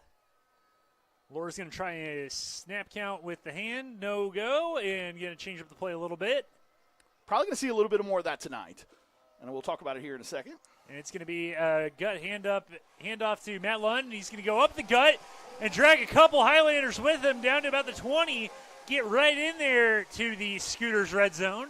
Yeah, so just with that, about. So what that allows Coach Castro and Coach Chalmer Wyatt to do on the sidelines is line up, see where they're lined up, see what's going on, and then check. Basically, it's check with me and see what the best play is for that front. So good job, like I said, kind of that cat and mouse we've been talking about all night, and good job of them by making the right call right there for another first down play. So 1st and 10 from the 20 inside the Scooters Coffee red zone, and it is going to be handoff to Ritzenmeyer, his first touch of the night, and he is going to be swung down finally. Now we remember, and if you're playing Elgin announcer bingo at home, chippy is a word that you've probably heard us use a lot this year. But this game last year, I think that's when it really signaled that Elgin belonged in this district, was when guys like Jason Williams and Keith Ferguson weren't going to be pushed around by guys like Caden Tabanama, who are, who is, 6'5", and right. And Chris Fialoa, who's real big. They're not going to be bullied, and they are going to play to the echo of the whistle as Ritzenmeyer going to try and just no-nonsense his way. Yeah, they kind of thought that outside backer was going to go with Mike on that motion, but he decided to stay there, and by staying there, Ritzen had no other choice but lowered his head there and picked up as much yards as he could. So it's going to bring up a 3rd and medium here, probably 4-down territory again.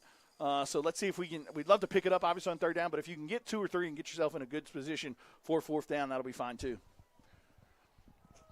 I apologize. I just had a little bit of Al Chow. Al Chow. Served by the great softball girls of the softball team. And talked to Coach Garrett down there. Swing pass out to Ritzenmeyer. Going to cut upfield. Going to have the first down. And, man, it takes several players to bring him down. Yeah, just a quick little swing route right there. Might have still been a run play because it looked like it might have went behind the line of scrimmage, behind Trace there. We'll let David make that choice. Make the decision. Although Coach Castro might bump and be like, "Hey, man, give him some more passing yardage to Trace." But at the end of the day, it's a big first down, and that's all that matters. Absolutely. And so first and goal now from just inside the 5-yard line. I'm gonna have to get close with you over here, Glenn, with the way we're set up here in the booth tonight. So. Pistol formation, handoff, up the middle. Touchdown! That is an Elgin L touchdown. Woo! Matthew Lund. Red Lightning says how do you do for the first time tonight in the end zone. Great job right there of Keith and Jace working up to that next level. And Matt does a good job of following those blockers right into the end zone to get us a 13-0 Elgin Owl lead. Woo! 18 seconds left to go here in your first quarter. See if Gabe can knock this one in. Hold down by Christensen. Kick up by Dittmeyer.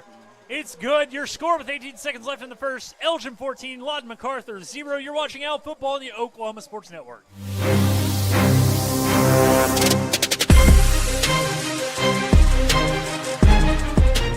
Coast Technology Group helps you feel safe and secure utilizing simple, reliable technology. Allow our team of experts to help you design the right system with high-definition surveillance cameras, cutting-edge smart alarm systems, and thoughtfully designed access control for your home or business. Work, sleep, and play with confidence. knowing CTG is your technology partner.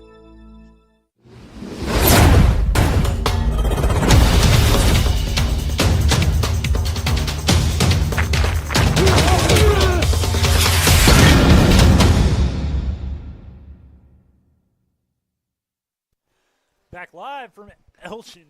Apologize, got a little tickle in my throat from that. Owl chow. First time having it. It's I spiced it up a bit. Getting set up here for the Wayne's Drive-In kickoff.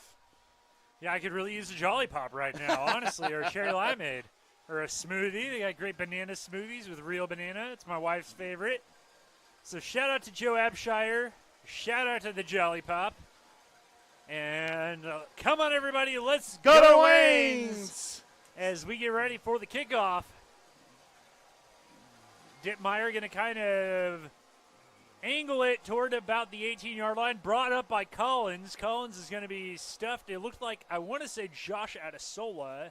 Yeah. Number 5 there. So that will bring up first down, and we'll see how many plays they actually get to run, because only 11 seconds remain in this first quarter. Yeah, with this offense, I mean, you might be able to get 2 or 3 plays in potentially, but 11 seconds left to go in the first quarter. Obviously, your Owls are up 14-0. I want to give a shout-out to Wichita Furniture for that scoring recap. It was a good drive. Started, inside an 80-yard drive. Yep. Big, long run by Brody Morrison, and then some nice runs by Ritzenmeyer. A big third down pickup by Ritzenmeyer. And then the 5-yard touchdown by Matt Lund. Lachlan going to keep it, and Ritzenmeyer, one of the guys that helped bring him down, it looked like. Hunter Jackson as well. And so that will be the end of our first quarter. After one. Oh, are they going to say it was a timeout? No, it looks like we got somebody down, so okay. We'll still take a break, but they might have a couple seconds left on the first quarter. We'll see when we get back. All right, you're watching L Football on the Oklahoma Sports Network.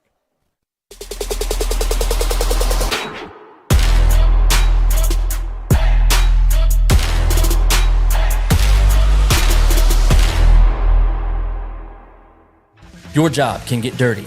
You need a solution.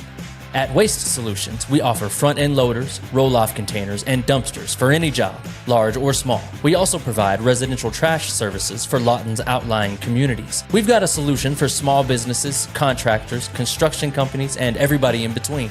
We're a locally owned company, and we've been serving our community for 21 years. We love Southwest Oklahoma, and we take care of our own. Every dirty problem has a solution. Waste Solutions. Click or call today.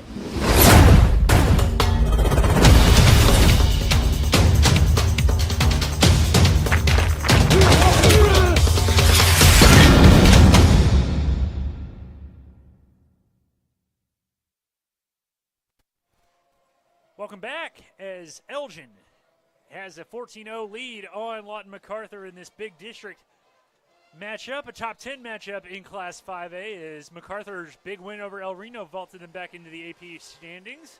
So from the 50-yard line, 1st and 10 now for Lawton Macarthur after that run. And Lachlan is going to throw, and it's going to be picked off, almost picked off, Peyton Christensen.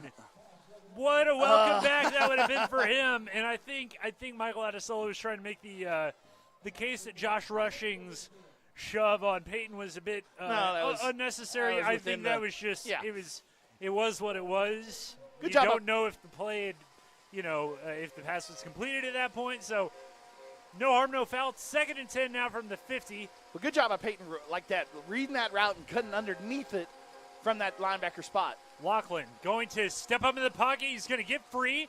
Ritzen's going to chase him down and bring him down by his ankle. Good play by Ritzenmeyer. We do want to remind you that this second quarter is brought to you by the Lawton Fraternal Order of Police and Fraternal Order of Police Lodge 98 and the Lawton Police Officers Association, proudly serving the Lawton community, and we thank them for all that they do. So, that got another first down. So Lachlan going to keep it again. And, man, he is brought down. And Jack Angeli said, no, sir. Yeah, just a quick little read option play right there. Decided to pull it out of the back door, but Jack was able to stay home and do a good job of chasing him down for a no-yardage play. So 2nd and 10 now from the 40. Probably going to take a shot right here would be my thoughts. 4 wide receivers. Lachlan is going to look. Oh! Shea Spencer chasing him down, hit him, and that disrupted the pass. Yeah, and how many times have we seen Shea with a play just like that? Yeah, 20 tackles for loss this year and 3 sacks on the year. But good job by Ritson of kind of plugging that middle and making him go outside. And good job on the back end of covering the receivers by the secondary. Brings up a 3rd and long here. We maybe hold them to yards. They might punt it away. Kind of in that no man's land right here. Go get him! And it's going to be intercepted. Go! Chase Williams. Go, He's going to the 30, 20. He's going to be brought down. But what an interception by Chase Williams. Woo! Love to see the big boys with their hands on the ball. Oh, baby. You know somebody 2 doors down from us is going wild. I'm surprised he was able to call the play at all as a PA announcer, but great job there by Jace. Great job of pressure right there, forcing the ball out of his hand quick. Jace was right there in the spot and was able to pick it off and run a pretty good ways. So that puts us inside of the Scooters' red zone. What a play. Love seeing big boys with the ball in their hands. Always a ton of fun. Not going to have a voice at the end of this one. I can assure you of that. We'll get you some lemon tea and, some herbal supplements. It's going to be play fake, and he's going to throw it. It's going to be caught. Running it for a touchdown. It's Ritson Meyer. No, that's Trayvon Crabtree. Trayvon Crabtree. I'm so sorry. Trayvon was able to come the little drag route right there. Good job by Trace at dumping it off to him. And Trayvon did the rest. Great job by Micah blocking on the outside as always. Touchdown Owls, 20-0. Here in the second quarter. Still a ton of football left to be played, though. When they bring it on you, they bring it on you in a hurry. Ken Boletto in there as the holder. Did it last that is week. Interesting, yeah. As Peyton Christensen comes down to the no good to the bench, and so no good. So 20-0 remains our score. 10:35 to go in the second. You're watching Owl Football on the Oklahoma Sports Network.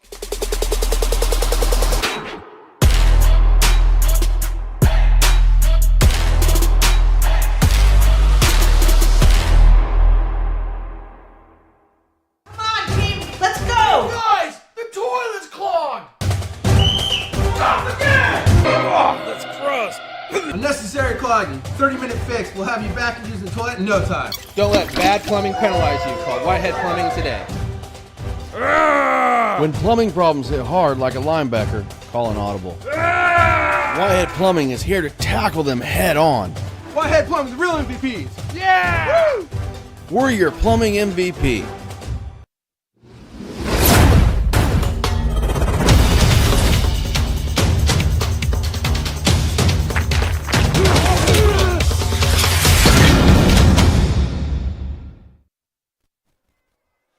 Well, man, in Oklahoma, you know what they say, the weather can change in a hurry, and this game is felt like the Oklahoma win. You thought you knew what was going on for a second, and all of a sudden starts blowing another way really quickly. Elgin went from kind of a stalemate to being up 7-0, then 14, and then just 2 plays, the interception by Jace Williams and then the little roundabout pass to Trayvon Crabtree have given the Owls a 3-score lead. Early stage of the second quarter.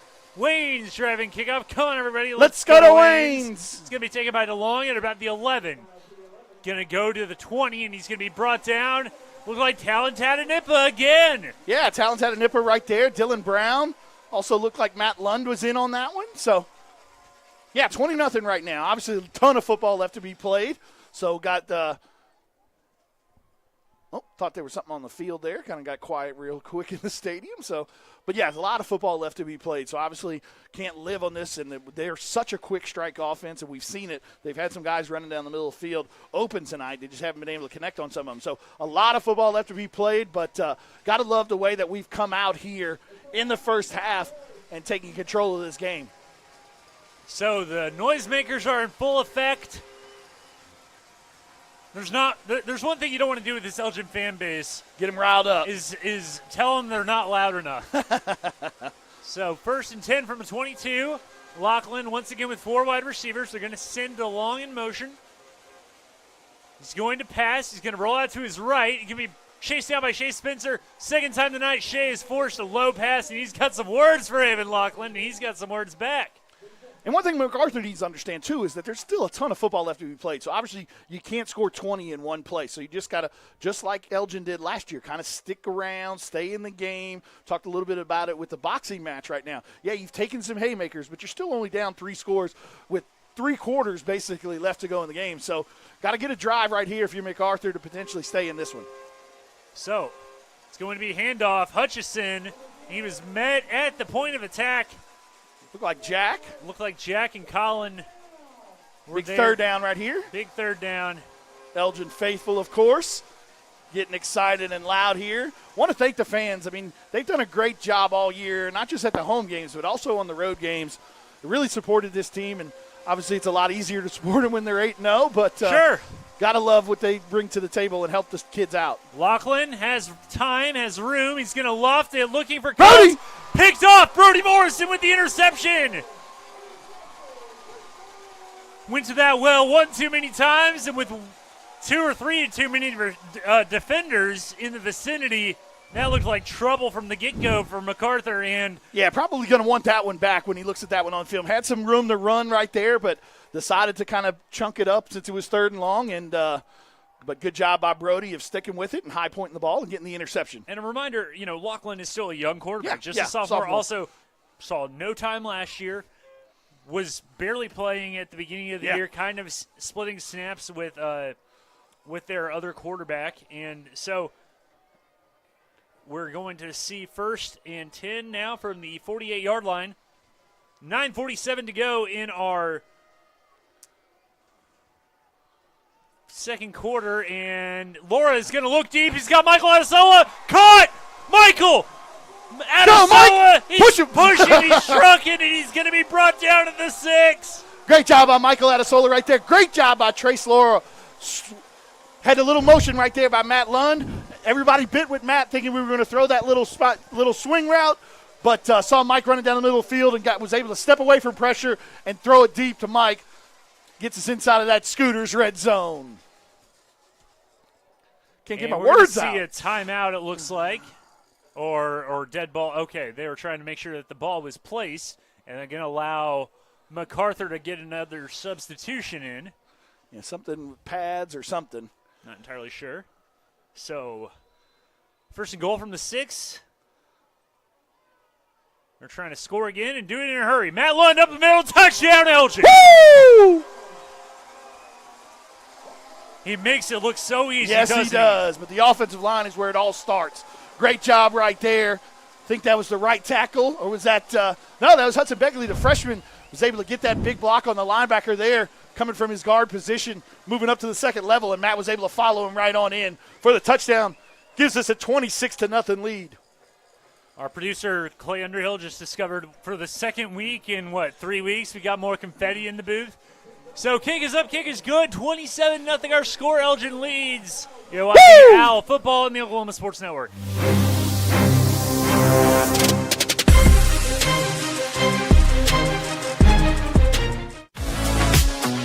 Have hail damage on your vehicle? Look no further than Cars Hail Repair Specialists. They're locally owned and operated with certified PDR technicians and offer a lifetime warranty with 0 out-of-pocket guarantee. They work directly with your insurance and they give a 100% satisfaction guarantee. Make sure you ask them about the $200 referral program. Cars Hail Repair Specialists. Give them a call today, 580-360-5050.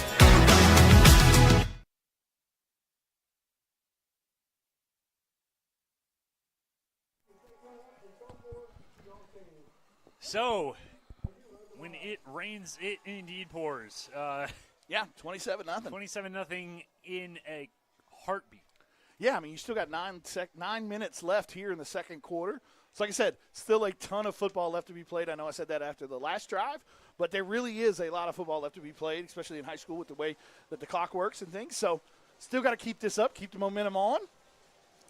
But got to love the way that this game has started for the Owls. Wayne's driving kickoff. Come on, everybody. Let's go to Wayne's. deeper kickoff right here. Fielded at about the 5. Fielded, and he's going to be brought down almost.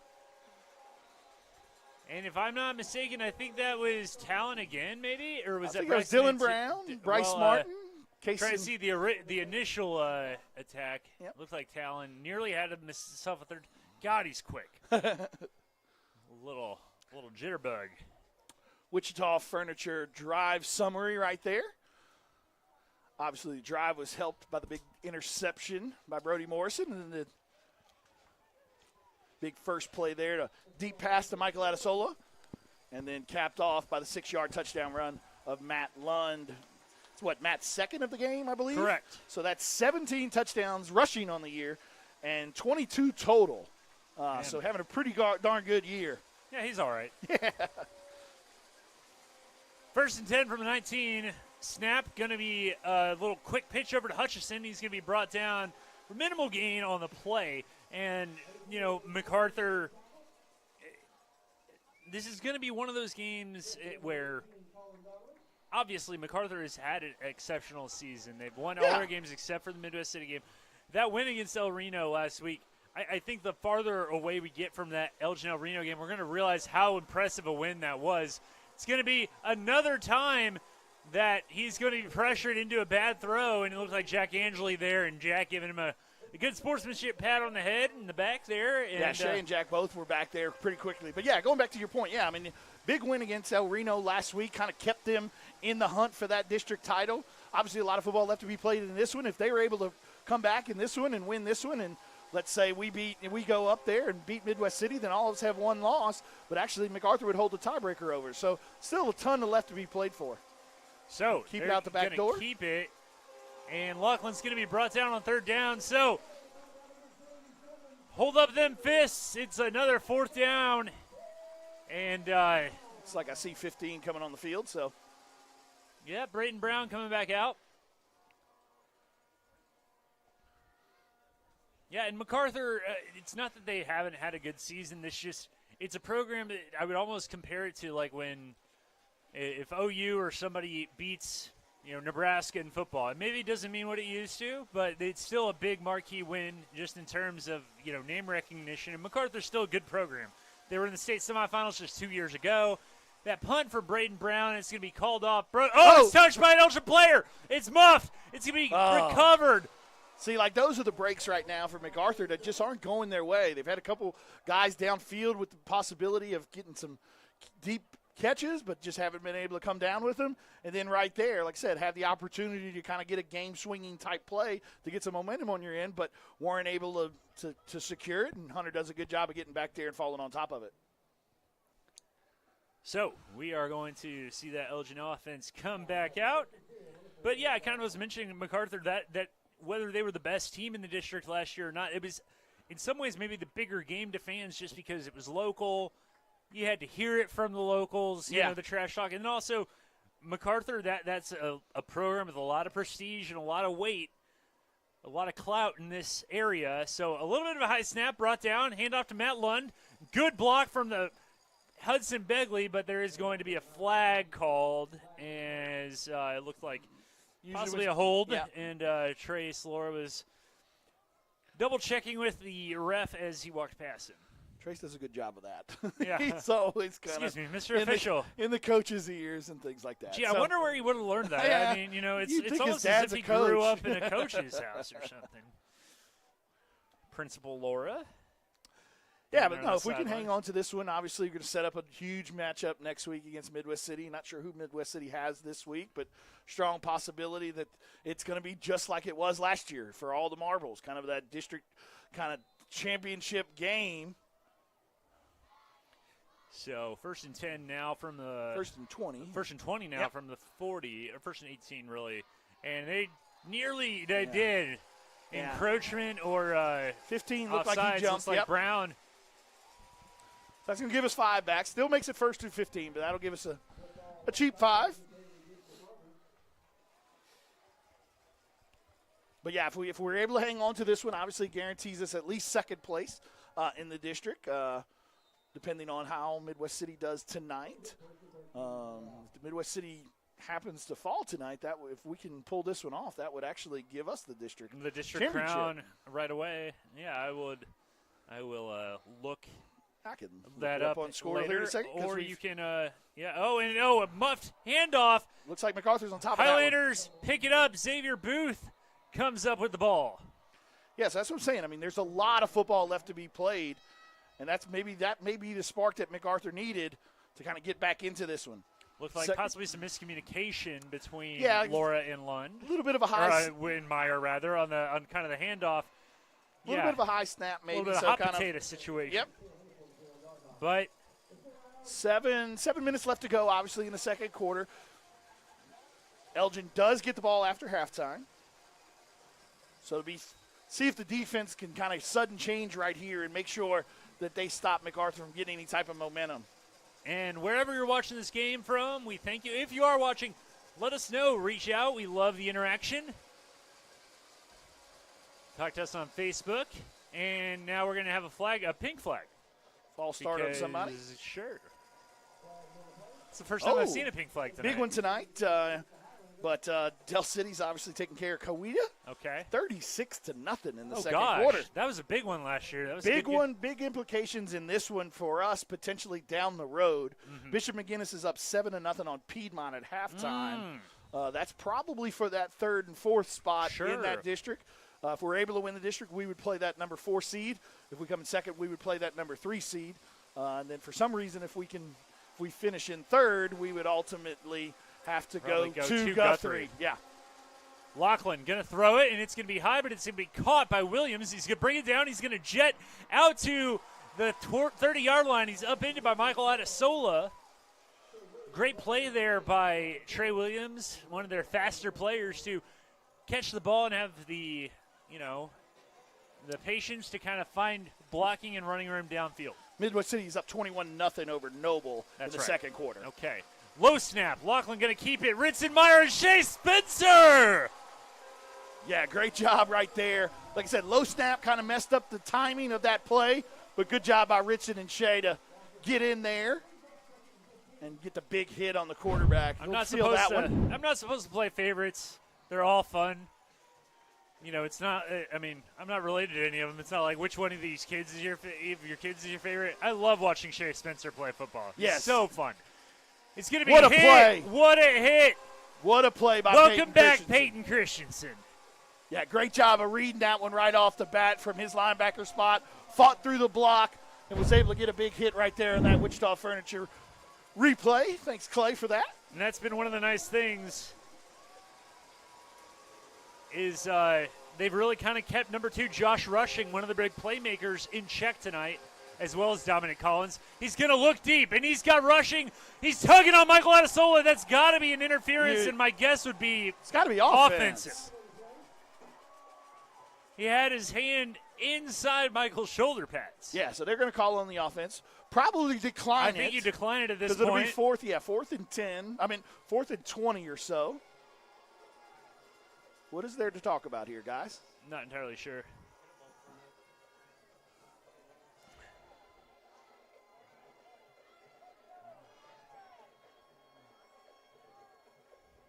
I don't even know if Mike had his hands on him. I did not. I don't dare to guess. But I did not see anything. Whoa! They're going to call it defensive. Whoa! Okay, Coach Chalmer obviously doesn't. Coach Wyatt does not like that one.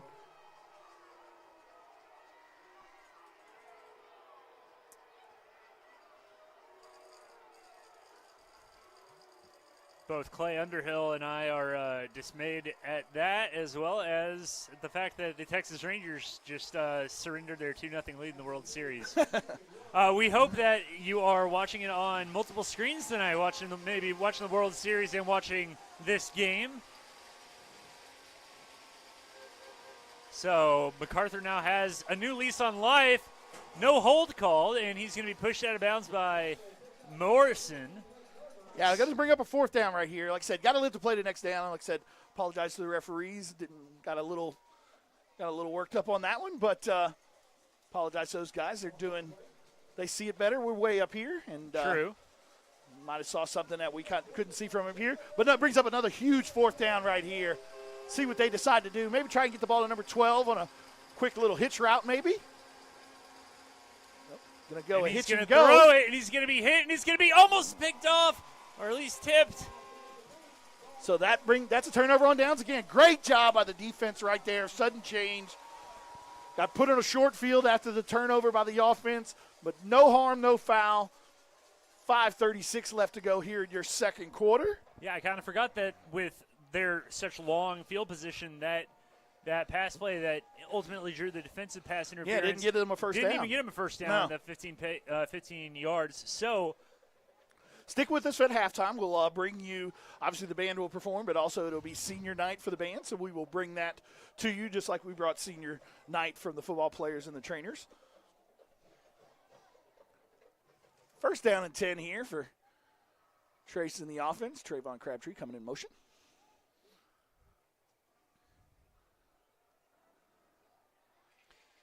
And not much doing there on that play. No, they've done a good job all night of kind of bottling up Matt on some of these long-distance runs. And but Trace has done a good job of softening things up with some of his big pass plays. Brings up a 2nd and long, though. 5:13 and counting here in the second quarter. Thank our second quarter sponsor. Yeah, the Fraternal Order of Police. Fraternal Order of Police. So that Macarthur defense really bearing down on the run. Just one defensive back playing back, really. And it's going to be a little underneath handoff. Yeah, good job by Trayvon Crabtree. Good job by number 3 of coming from that deep safety spot. And Adam Austin is going to be one of their more athletic guys. Is that the one that was a sophomore that you Number 3 is a sophomore. Yep, he's good looking. Yeah, built good. Don't have any heights and weights here on their rosters, it looks like, but sophomore looks like a good built kid and receiver / DB, but did a good job on that play. And they're going to call a penalty. Legal procedure. Clay, what did you see there? You were spinning your wheels there. Legal procedure or false start? Okay. So moving it back a little bit to about the 20-yard line. So that's where Elgin will start their next play, and we're going to have kind of that stacked receivers look with Adesola right behind Trayvon. Handoff. He's got room. He's got nothing but green in front of him. Can he juke Austin? He does juke Adam Austin. He's going to cut to the middle. You're not going to catch him. Red lightning. Touchdown, Elgin. You can't hold him down long. Great job, Matt. What an absolute move right there at about the 40. Puts him on his ankles all the way down for the big, long touchdown. Matt Lund adding to that school record, rushing record. Oh, no. Oh, no. Well, now I'm seeing a flag down near the 22, but I have not seen anybody indicate anything. I thought it was a flag. There is one. Trace is down here kind of. Well, now we're seeing more Elgin players trickle back upfield. Hold. And it's a defensive hold. Touchdown stands. Woo! Not often do you see that call, but we'll take it. Makes it 33-0. Matt Lund on the long touchdown run. Great job by him right there. Not only, like I said, with the move, but then able to run away from the defenders as he cut back across field for the long touchdown run. Kick is up. Kick is good. 34-0 our score. 4:15 left to go in the first half. You're watching Allen Football on Oklahoma Sports Network. Woo!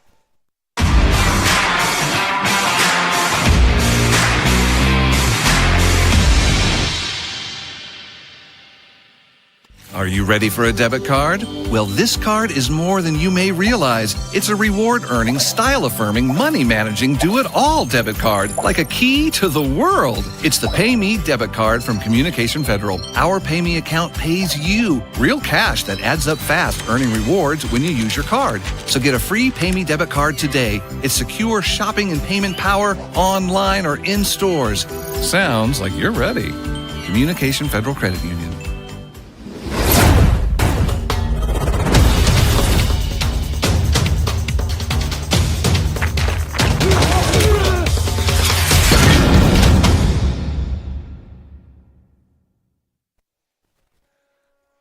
What a magnificent start for Elgin, and what a magnificent football team this has been to watch all year. But they're really kind of putting all their arsenal on display so far in this first half.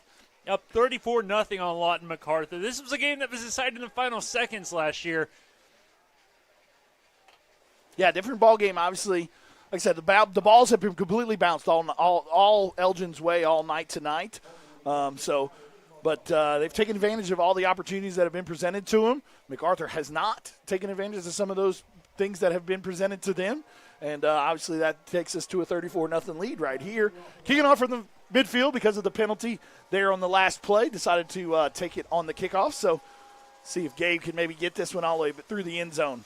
Yeah, another Wayne's drive-in kickoff. 2 locations in Lawton. Come on, everybody. Let's go to Wayne's. So Dittmeyer will kick. Collins is going to receive it, and he's going got to in the end zone. That's going to be a touchback. Yeah, so, I mean, not much of a drive right there. 2 plays, maybe 3 plays, but obviously capped off by the captivating, amazing long run by Matt Lund. That is your Wichita Furniture drive summary. Be interesting to see the stats at halftime. Obviously, Trace has had a great game throwing the ball. Matt's got 3 touchdowns on the night, obviously. That puts him to 18 on the year rushing and 5 receiving. So 23 total touchdowns on the year for Matt Lund. Matt's probably well over 100 yards, I would imagine, after that long run. Yes.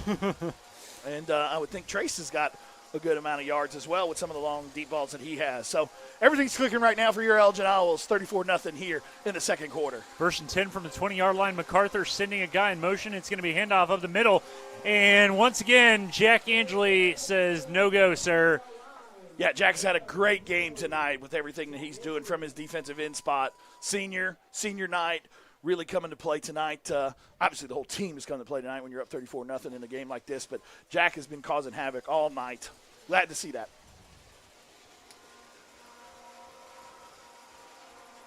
Going to throw it deep, and Michael Adesola is the only one there. He's going to pick it off. He's going to have it at the 40. He's going to have it at the 30. Taking it to the 20. 10. Michael Adesola. End zone. Touchdown. Woo! Pick 6.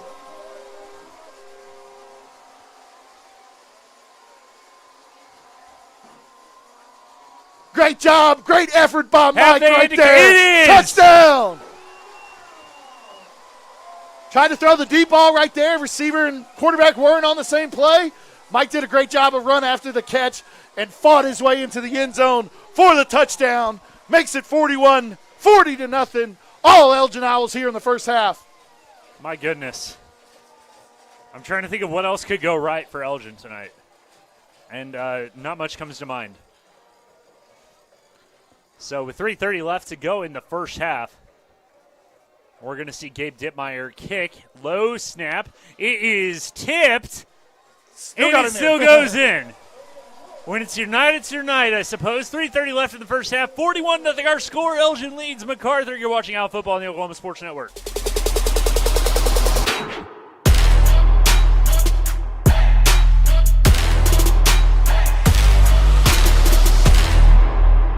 Landscaping and Irrigation has been providing top-rated professional landscape and irrigation services for the past 25 years. They take your vision for that perfect landscaping project for your home, new construction, or business and make it a reality with their easy financing options. You'll want to make sure to ask them about their seasonal services too. 4D Landscaping and Irrigation. Call 510-9983.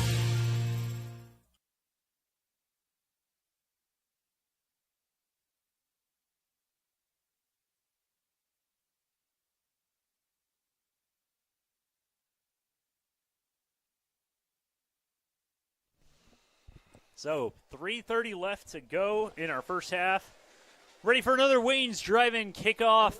Looking for the best burgers, baskets, steak fingers, drinks, cherry limeades, whatever it is you want it. Wayne's has got it. Come on, everybody. Let's go to Wayne's. So 41-0 our score after the interception for a touchdown by Michael Adesola. I feel like when Macarthur fans go to sleep, they're going to see Michael Adesola in their nightmares at this point. Yeah, he's had 2 big games against these guys. Taking it about the 14, and it is going to be. Ball! Ball's loose! Elgin has it, and there's the other Adesola, Josh, for a touchdown! Josh Adesola. Going to probably be a little bit of a celebration penalty there. What's even better is Josh and Mike's mom and dad are here tonight. Don't get to come to many games. Phenomenal. But they're What a here night. tonight. They're here tonight to watch their sons put on a show. Only fitting that little brother can get one too. Makes it 47-0. And you look across at the gold and the shocked. white, it's shell-shocked. Yeah. It's just stunned it's just disbelief because we expected this to be a game. And who knows what kind of game that was going to be. I don't know if anyone expected this. Yeah, I don't know if anybody expected this. And, I mean, you look at the early part of the game. I mean, there was a couple balls that, had some receivers open downfield and had them, but Brody made a good job of kind of knocking out his hands. The ground kind of caused one. So, like I said, some of those things change. And, I mean, this is a different ball game. But, like I said, we talked about it a little bit there previously. Elgin has taken advantage of every single opportunity that's presented itself to them. And Macarthur just hasn't been able to do the same. But, yeah, 47-0, 3:20 to go here in the second quarter. High snap, but kick is up, and it's good. So, with that, 48-0 is our score. 3:20 left to go until halftime. You're watching Out Football on the Oklahoma Sports Network.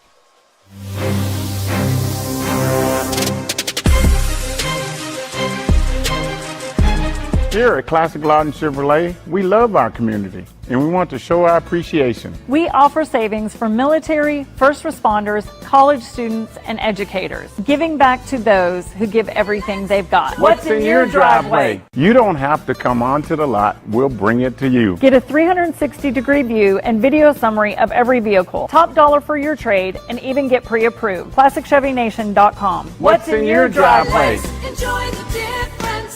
Come see us today at Wichita Furniture, where for a limited time we are having 50% off all living room furniture. That's right, all living room furniture is 50% off MSRP. So come in today and take advantage of this awesome deal. Wichita Furniture, off the corner of Cash Road and Fort Sill Boulevard.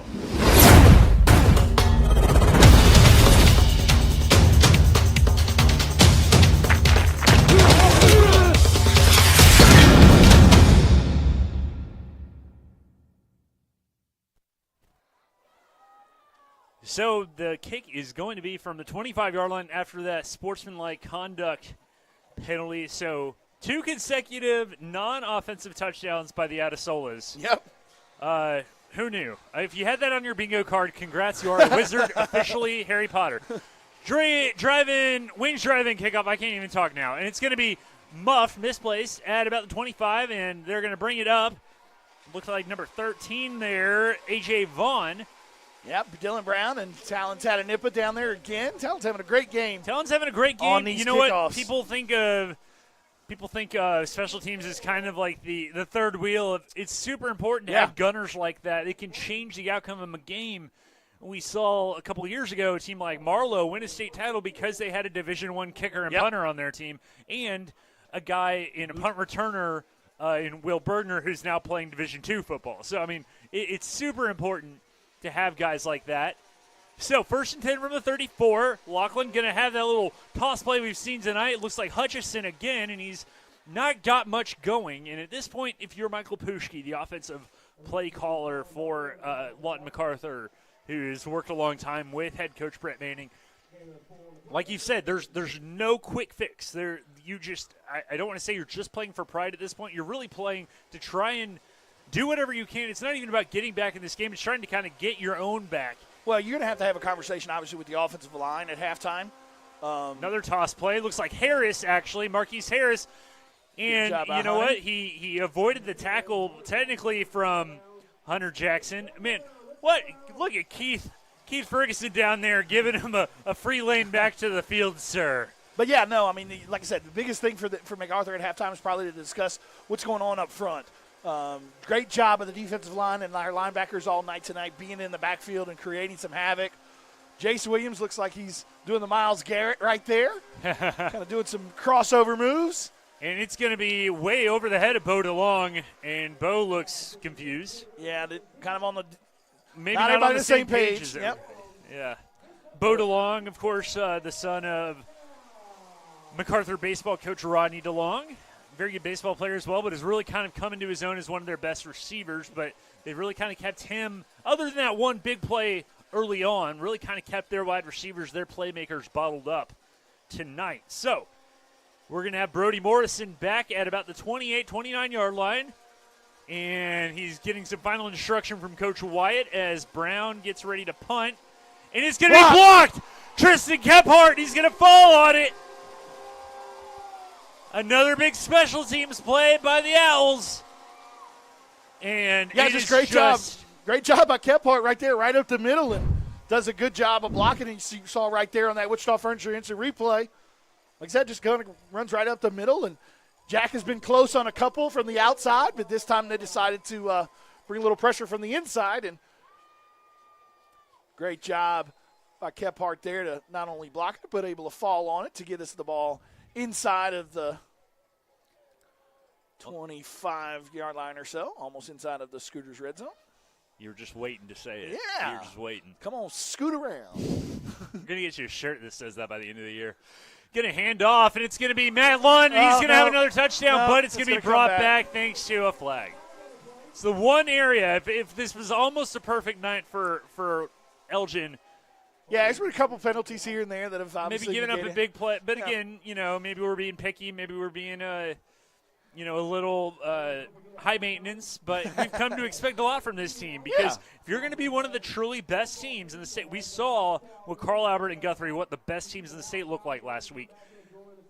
If you're going to compete with them, you have to show that you are merciless and that you are capable of playing near perfect football, because that might be what it takes to beat a team like a Carl Albert or a Guthrie or a Del City. Yeah. So we are going to see the offense instead take over at the 35, first and 20, 2:24 left to go in this first half. It's going to be a handoff to Matt Lund. He's going to go up the middle and, a few yards there. Looks like about 2 or 3 like right Darius Cole, one of the players on the play there, as well as Brown. Yeah, so 2:09 and counting left to go in the second quarter. Obviously, we will get the ball after halftime as we deferred the first half kickoff, so we'll get the ball again. I do not expect Macarthur to have a running clock in the second half. No, I wouldn't expect that. And we're going to hear a whistle. Yeah, I think Colin might have got out of his stance a little bit early right there from his tight end spot. We haven't really had an opportunity to give this stat throughout tonight, but I know Colin is on offense right now. But Colin's leading the team currently with 86 tackles and 14 of those for loss. Yeah, I was heading into tonight's game. I don't know how many tackles he's had tonight. We haven't really heard from him. No, Colin much. really hadn't had to. They play more kind of out of the perimeters a little bit more. They've thrown deep, and when they've run, it's been more toward up the middle. Our front four or front three rather have done such a good job of penetrating as usual. Going to be handoff to Meyer. He's going to follow blocking. He's going to get to the 30. He's going to be to the outside. He's going to stiff arm a man and be pushed out of bounds inside that Scooters red zone. Inside the 10-yard line, it looked like. Good job by Ritson. Meyer says, "Don't forget about me." Yeah, just counter right there. Followed his blockers, created a huge hole right there, gets us inside of the red zone. See if we can punch another one in here before halftime. You've got 1:28 right now to go, so you got plenty of time at this end of the field. Not sure how many timeouts we have left, but plenty of time to go to punch this one in. Probably want to try and milk it as much as you can before you get it in, since you're getting the ball at the end of the second, to start the second half. Pistol formation, going to be a underneath handoff to Peyton Christensen, brought down. Looks like Steele and Booth and I think Brown as well. Brown is no, Josh. I was about to say, did that make it 19 people that have scored? But no, Josh scored a touchdown earlier in the year on the pick six. So, Jace Williams almost made it 19 when he rumbled down the field there. What would have that been like?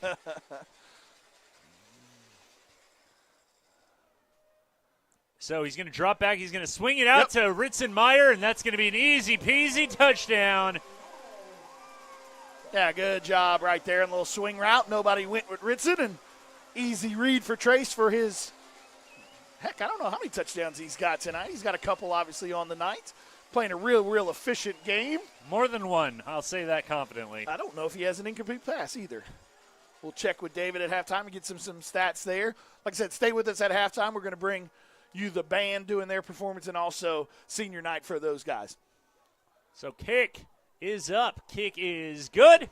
So our score, 55-0, 46 seconds left in the first half. You're watching Out Football on the Oklahoma Sports Network. When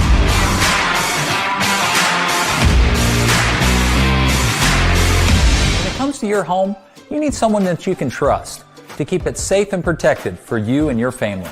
Vesta Foundation Solutions is your local, family-owned company that has helped many homeowners fix and protect their homes. Our engineered solutions can take care of all of your foundation repair, basement waterproofing, concrete leveling, and dirt crawl space repair needs. We take pride in getting the job done right, and you'll always be protected with up to a 75-year warranty. Contact us today for a free estimate. Come see us today at Wichita Furniture, where for a limited time we are having 50% off all living room furniture. That's right, all living room furniture is 50% off MSRP. So come in today and take advantage of this awesome deal. Wichita Furniture, off the corner of Cash Road and Fort Sill Boulevard.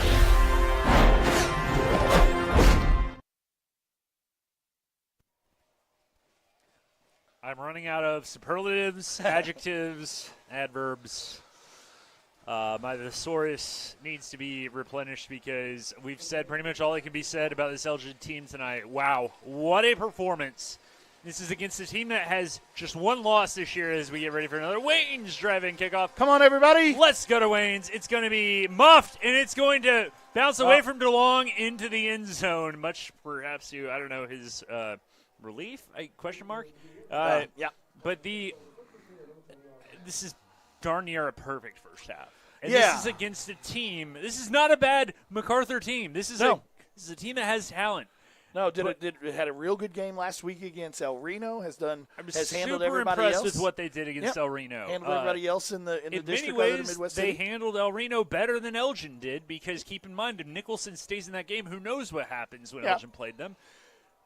This has been stunning. Of course, stunning in the best way for Elgin fans, but it has been stunning. I did not see this. You have one team playing at the peak of its powers, the other one having a bit of an off night. So, 1st and 10 from the 20-yard line, another toss play, and Hutchinson's going to try and cut up the middle. Christensen, and it looked like eventually Jace Williams kind of folded brought him back down. in there as well.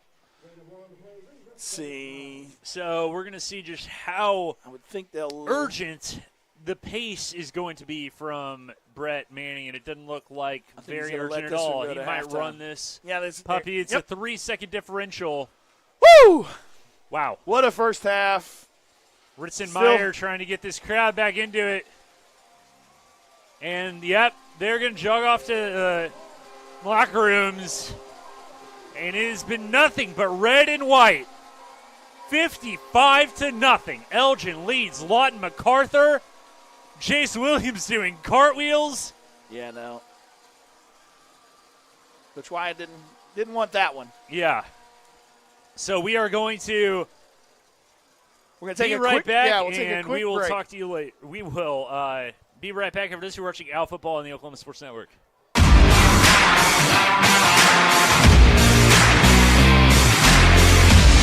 They say the best way to be a good neighbor is to know your neighbors and give a little help when they need it. And when you need a little, you can find help at Ace Hardware in Elgin. Not only do they offer everything from grills to flowers, paint, hardware, and tools, they offer experience to help guide you through the process. And they're happy to take the time to make sure you can do it right. Ace Hardware of Elgin. They're more than just a hardware store. They're your neighbors.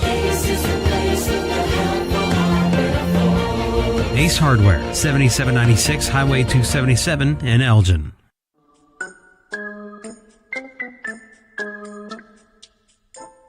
Are you ready to find your dream home? Let's find it together. We can help you find that perfect home and walk you through the buying process.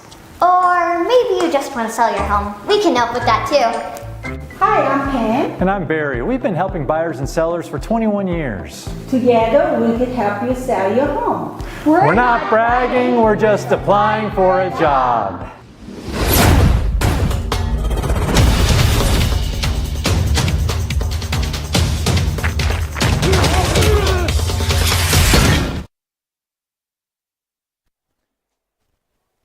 So we are about to watch halftime senior night for the band, and we are going to provide audio through our crowd mic.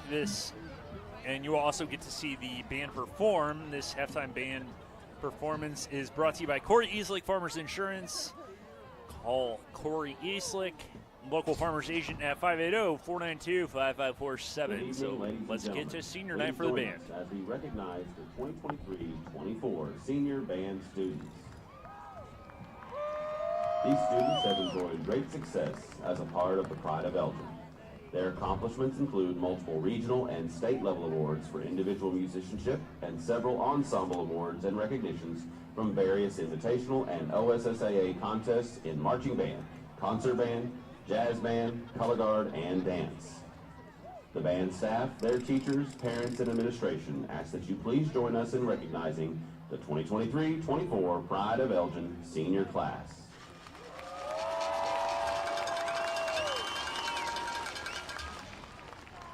Josiah Abraham.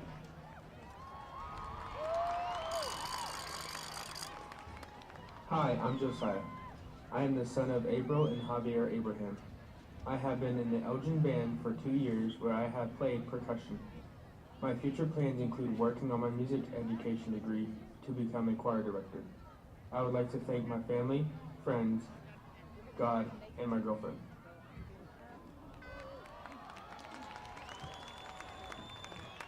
Jane Bales. Hi, I'm Jane. I'm the daughter of Sarah and Brian Bales. I've been in the Elgin bands for 1 year where I've been a member of the Owlette dance team. My future plans include pursuing a biology degree on a pre-med track and later earning my MD. I would like to thank my family and friends, teachers, coach, and more importantly, my haters. Marcus Brown. Hi, I'm Marcus. I'm the son of Kim and Mark Brown. I've been in the Elgin bands for 8 years where I play the horn and trumpet. After graduation, I plan to become a medical office administrative assistant. I would like to thank my mom and dad, and my biggest thanks would be to both of my sisters. Harley Cotter. Hello, I'm Carly. I am the daughter of Charmaine Hood and the late Benji Cotter. I have been in the Elgin bands for 6 years where I have played the clarinet. After high school, I'm going to do my second year of culinary at Great Plains. I would like to thank my mom for being my biggest supporter, my friends for being like a second family to me, and the Palmers for encouraging me to never give up and always do my best.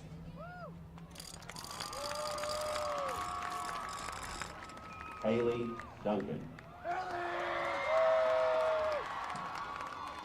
Hi, I'm Haley. I'm the daughter of Julie and Greg Duncan. I've been in the Elgin bands for 8 years where I play the alto sax, flute, and have been the Pride of Elgin band drum major for the past 2 years. My future plans are to major in public relations and minor in graphic design and photographic arts. I would like to thank my family, friends, the Palmers, and God for making me who I am today. Faith Frost. Hi, I'm Faith. I am the daughter of Christy and Joel Gutierrez. I have been in the Elgin band for 1 year where I play percussion. After graduation, I plan to become a photographer and attend a film school. I would like to thank my mom, sister, stepdad, and my family who couldn't make it here.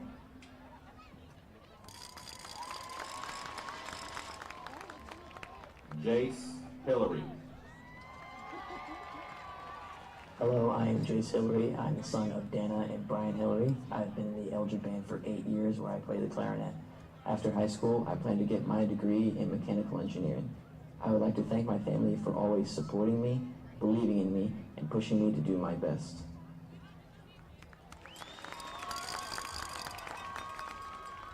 Nathaniel Lee Juarez. Hi, I'm Nathaniel. I'm the son of Julianne and Ross Brayberry. I've been in the Elgin band for 3 years where I play percussion. My future plans are to study and pursue software and electric engineering to try and work for Lockheed Martin. I would like to thank my loving mother, my supportive father, and my brothers and the rest of my family.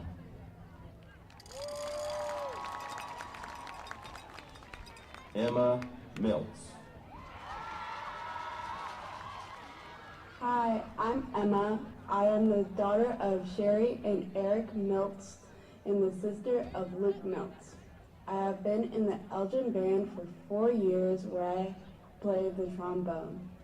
After high school, I planned on attending Angelo State University to pursue a degree in pre-med to begin my path to optometry school. I would like to thank God for helping me to be where I am today, my family and friends for their loving support, as well as the band directors and the rest of my band family for making these 4 years unforgettable. Parker S. Moore.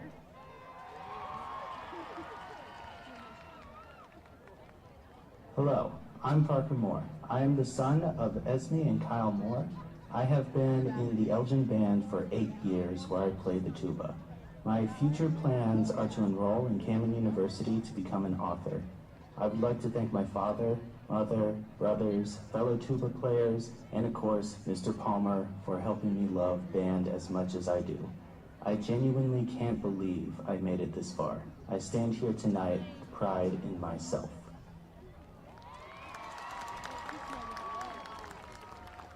Jedediah Pryor. Hi, I'm Jedediah. I am the son of Edwina and Philip Pryor. I have been in the Elgin band program for 8 years where I have played the trombone and the euphonium. After high school, I plan on continuing with my studies at Great Plains Technology Center and either joining the Air Force or the Navy. I would like to thank my father and mother for always supporting me through my life, my sister for always being there by my side, my brother for being a person to look up to, and the Palmers for letting me experience new things I thought I would never do. I would also like to thank the band for being a family and a home away from home. Don't ever stop being yourselves, and always strive to be better than you were yesterday.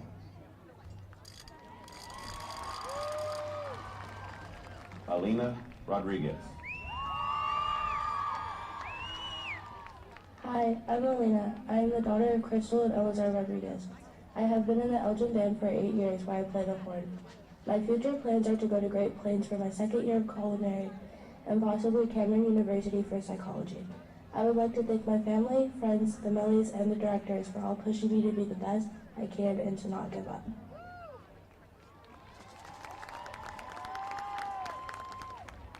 Heaven Stone. Hi, I'm Heaven. I'm the daughter of Stephanie, Robbie Tracy, and Michael Stone. I've been in the Elgin band for 8 years where I played the clarinet. After graduation, I plan to attend the University of Oklahoma to pursue a doctorate in physical therapy. I would like to thank my parents, especially my mom, for always being there for me, guiding me, and supporting me. I would like to thank the Palmers, Miss Piercy, and Miss Cobal for supporting me and guiding me in my music career. Ladies and gentlemen, let's give another round of applause to the 2023-24 Pride of Elgin senior class. Ladies and gentlemen, let's give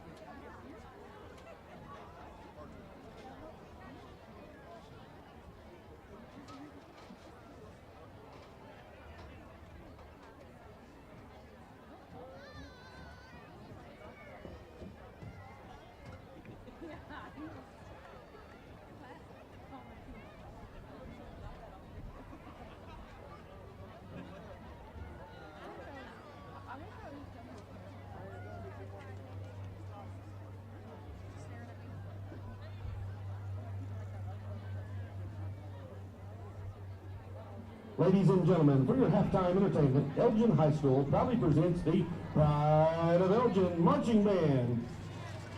Tonight, in the spirit of the spooky season, the Pride of Elgin presents you some fun and fitting music, so sit back and enjoy.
gentlemen, let's hear it for the Pride of Elgin Marching Band.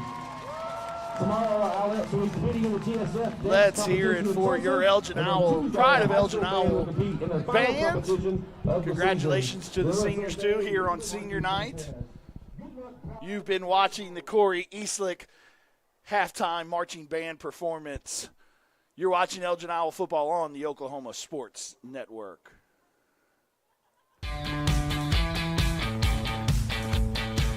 Goodbye, paperwork. Hello, convenience. Farewell, waiting. Hello, personal service. Catch you later, dreaming. Hello, planning. Buy your dream home, connect with a personal banker, and easily schedule an appointment with digital tools from Arvest Bank. Goodbye limits, hello possibilities. At Miller Noble Heating and Air Conditioning, we offer preventive maintenance agreements, summer tune-ups, and service calls. During the summer, when your air conditioner breaks, you have to give us a call. Well, with preventive maintenance agreements, it prevents that. We go out, service the air conditioners, and prep them so they don't fail on you in the peak time of the year. The U.S. Department of Energy states that you can save up to 30% of your utility bill by having your system properly maintained.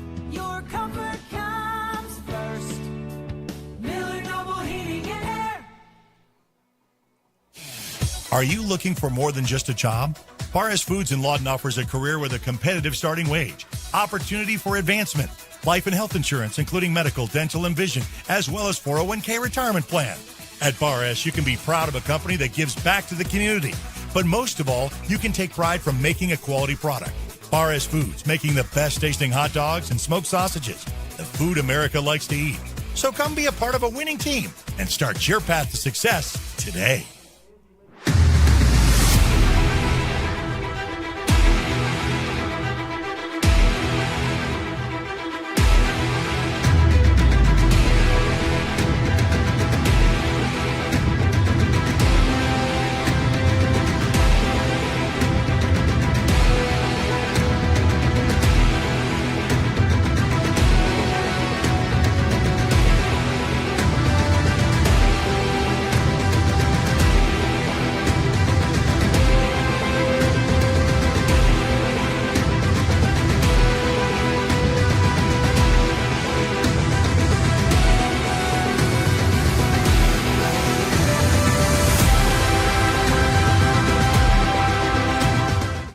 Becker-Raybon Funeral Home has been serving the funeral needs of Southwest Oklahoma since 1940 and is owned by the Raybon family.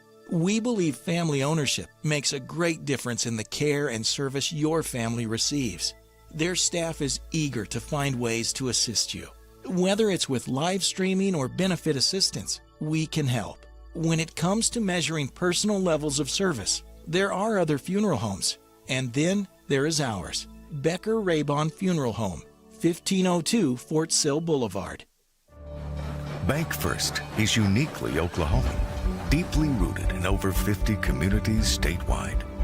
From those roots, our investment in education springs forth, helping to raise the Oklahoma leaders of tomorrow while providing financial strength to the business leaders of today. That's the kind of loyalty that helps entire communities thrive. Bank First. Loyal to Oklahoma. Loyal to you. College is more than just going to class. College is a journey. It's meeting new people and making new friendships that will last a lifetime. It's learning from professors who care about you and your success. And finding out it can be really fun and rewarding. It's discovering that thing you want to do for the rest of your life. Cameron University is all about helping you grow and succeed. Because your success is our success.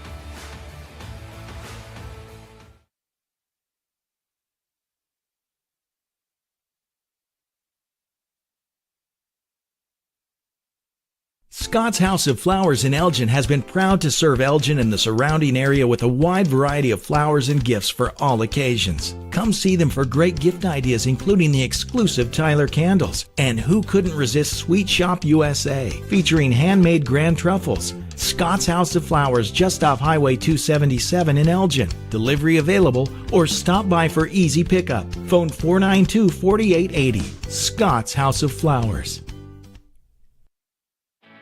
At Firehouse Subs, a portion of every purchase helps provide life-saving equipment to first responders across the country. So at Firehouse Subs, we don't just make subs, we make subs that are big, bold, and craveable. We make our subs differently because our subs make a difference.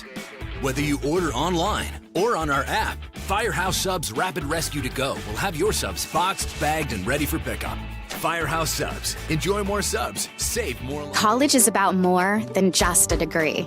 It's a journey that will shape your future and change your life. That's why MSU Texas provides a place to find your passion, To connect with others. and discover who you truly are. We're dedicated to providing a well-rounded education that prepares you for a variety of careers. You'll have everything you need to pursue your dreams at MSU Texas. Start your journey. For more information, visit msutexas.edu.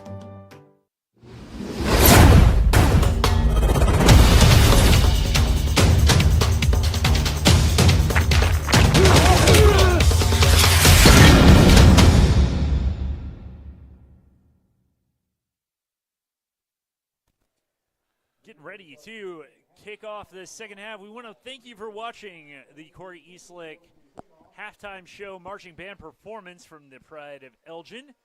So we are getting ready to start the third quarter here in Elgin between the Owls and Macarthur. Elgin with a near flawless first half, 55-0. They lead the Highlanders. So you're watching this game on the Oklahoma Sports Network. We thank you for doing so. I'm Glenn Brockenbush, joined by Vincent Saylor. I want to thank Sadie Hightower up atop the building doing great camera work again tonight. And then we've got Clay Underhill on our producer seat. And so we're getting ready for another kickoff, Wayne's Drive-In kickoff. Come on, everybody. Let's go to Wayne's. Yeah, saw Joe during halftime, and he asked how many times we got to say the good old Wayne's. A lot, I said Joe. a lot. I said you're welcome for the business. Right. Next year maybe we'll charge him by the mention. My wife even asked, like, so do we get free, like, popcorn chicken now? I'm like, I don't think that's how that works. We'll try. Yeah, great job, though, in the first half by the Elgin Owls. Everything kind of went their way there in the first half. Going to start with the offense on the field first. Yeah, I think this is pretty much the first time that we have seen number 23, Miguel Martinez, kicking tonight. We'll bring some stats to you here in a few minutes. Got those from David Dillingham, stat man extraordinaire next door. So, kind of an interesting kicking formation for the Highlanders, but we're getting ready to start the second half on senior night. Week 9 action here in Elgin. Ritson Meyer going to follow that one back, and it's going to bounce off of his pads and into the end zone. Kind of similar situation to what happened to DeLong for the Owls earlier. So, For those that don't know, obviously if the ball ever gets to the end zone, it is a dead ball and touchback right there in high school football. Yeah, we talked earlier about kind of the whole pageantry and the atmosphere tonight. And you mentioned seeing Joe Abshire. I got a chance to talk to Nate Mraz down there on the field. It's really cool to see the whole marching band and some of the students just dressed up in costume. Yep. Halloween weekend. Your favorite. Stocked up Candy, on candy pretty soon, I'm sure. Candy man right here. Yes, sir. And it's going to be handoff on first down. Matt Lund going to follow the block of Shea Spencer. He's going to go to the 25 to the 30. He's going to be held up and pushed out of bounds by Adam Austin. Little jawing between the two. I don't know how much jawing you can do when you're down 55, but it is what it is. Yep. Want to thank our third quarter sponsor, Elgin Ace Hardware. Yeah, Comanche Home Center. Ace is the place for the helpful hardware. Folks, 50 years and more of experience in the lumber industry. They provide building materials to do the job right. 7796 U.S. Highway 277 in Elgin. Matt had 135 yards there in the first half, so added to his total there with the about 14-yard run, so about 149 or so on the day. Little pop pass to Trayvon Crabtree. Going to run to the outside. Blocking from Colin Donnelly provides him some room, and he's going to jet down the sideline. He's going to run over a man but be brought down, and that's going to be Marquise Harris, I believe, that brought him down. Actually, maybe Dominic Collins. Whoever it was stopped a potential touchdown. It looks like Xavier Booth, actually. It's hard to read those numbers from up here. Trace was 5 for 5. He did not have an incomplete pass in the first half. I know we talked about that at one point, but 107 yards and 3 touchdowns on the night. That brings his yearly total of touchdowns to 26 through the air. David thinks he's getting close to one of those one of the seasons that his brother had. So that'll be interesting to find out how many touchdowns the brother had, see if he can break his little record or whatnot. Laura's going to fire across the middle. It's going to be just too tall for Adam Eaton. Yeah, just talked about his perfect streak, but that goes awry right there. That's on you. It's the old you quarterback did this announcing jinx. No, the atmosphere has just been phenomenal tonight, and the team has just played so well. It's really been wonderful to see. Yeah, Matt have such a great night. Of course, we said it was kind of jab early in the first quarter, and then he kind of hit him with that haymaker later on. Well, the biggest stat of the night, talking to David, the biggest stat of the night, not necessarily is the yardage or whatnot. Whoa, Meyer's going to stiff arm a man, and he's going to be brought down. No, he's not brought down. Oh, going to have a flag, though, here late. Man. But, yeah, one of the biggest stats of the night, obviously, was after that long touchdown run by Matt, you had the quick interception by Mike and then the kickoff and Josh. And so that was 21 points in a 55-second stretch. Insane. So it went from 27 to nothing to, 48 to nothing in no time. So that's going to bring that run there by Ritson back. Ritson had 33 yards in the first half with his 2 touchdowns, one through the air and one on the ground. Yeah, and this. But yeah, 3 touchdowns, 21 points in a 55-second span. I mean, incredible. Is an incredible deal right there. And this is something where we talked earlier about what's your motivation here. If people are already saying you're the best team in this district, people are already saying you're this great team. What do you have to play for? They look like they're trying to prove a point, and they have proven that point and then some. Because this is about as impressive a start as you could have asked for. Laura's going to find a wide open Andre Crabtree and is dropped. Yeah, just a little underthrown, and Andre wasn't able to catch it around his knees and brings up a third and real long right here. But, yeah, got a big one next week. I mean, you're setting yourself up.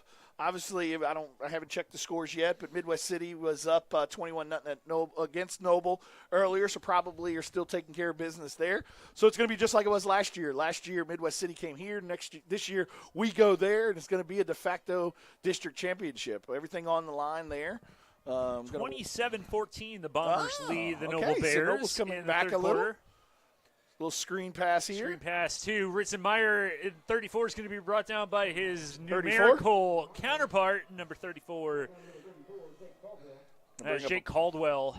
Bring up a punting situation here. Yeah. So, yeah, I mean, everything's on the line next week. Like I said, kind of that de facto district championship again. Midwest City did lose earlier in the year to El Reno, so they're going to come in there with 1 loss at least. Obviously, if Noble can come back and win tonight, we'll have the district championship. Sure. But if Midwest City can hold on to that one, like I said, winner take all next week. This game right here, with us winning, we'll guarantee ourselves seniors can play another night here in the nest. So Punt, and it's being waved off. So we'll probably play either Piedmont or Bishop McGinnis, depending on that. Yes. Speaking of which, thank you nicely. 13-7 Irish lead at Piedmont in the fourth quarter as of a couple minutes ago. So that'll be interesting to see how that one plays out. Depending on the winner, the winner will probably go to that 3 spot. Loser will fall to that 4 spot. And obviously, we play if you're the 1 seed, you play the 4 seed. Sure. 2 seed would play the 3 seed. And folks, neither of those teams are pushovers. No, we found that last year. Yeah, last year we did Piedmont play Guthrie. Is a team that can run the ball down your throat, not dissimilar to what El Reno was able to do a little bit against Elgin. And then Damon Cochran, the quarterback for McGinnis, is very athletic as well. Lachlan going to shoulder slump. He's going to throw it deep, and he's got an interception. Hunter Jackson brings it in. Hunter undercuts that pass, and a dejected Macarthur team just trudges towards the sideline, just in awe of what is happening right there. Yeah, just a post corner route right there. And Hunter did a good job from his safety spot of not biting on the post and coming underneath on the post corner for the interception. Big play right there for Hunter. Again, I feel like I mentioned this about like 5 different players on that defense. He's one of those guys that I feel like kind of gets overlooked a little bit. Not the biggest guy, but, man, really plays with heart. And also really smart. Just very smart player very, back there. I think way more athletic than people give him credit yeah. for. Well, and you see it a ton on the wrestling mat. I mean, he's a heck of a wrestler, so that's where a lot of that strength and positioning comes from. It's going to be a handoff, and it's going to be Lund up the middle, and he's going to run over a man and be right around midfield. So gain of about 6. Probably see the starters. Maybe this series one more. Maybe this might be it, depending on how they execute in this drive right here. Then you'll start to see some Caden Bolettos and some Talantatanipas and as we like to call them, Tuna. Little Braxton Antuna there. Not little by any stretch of the imagination, but Braxton Antuna. Tuna, yeah. Probably see some Kaysen-Meyer as well.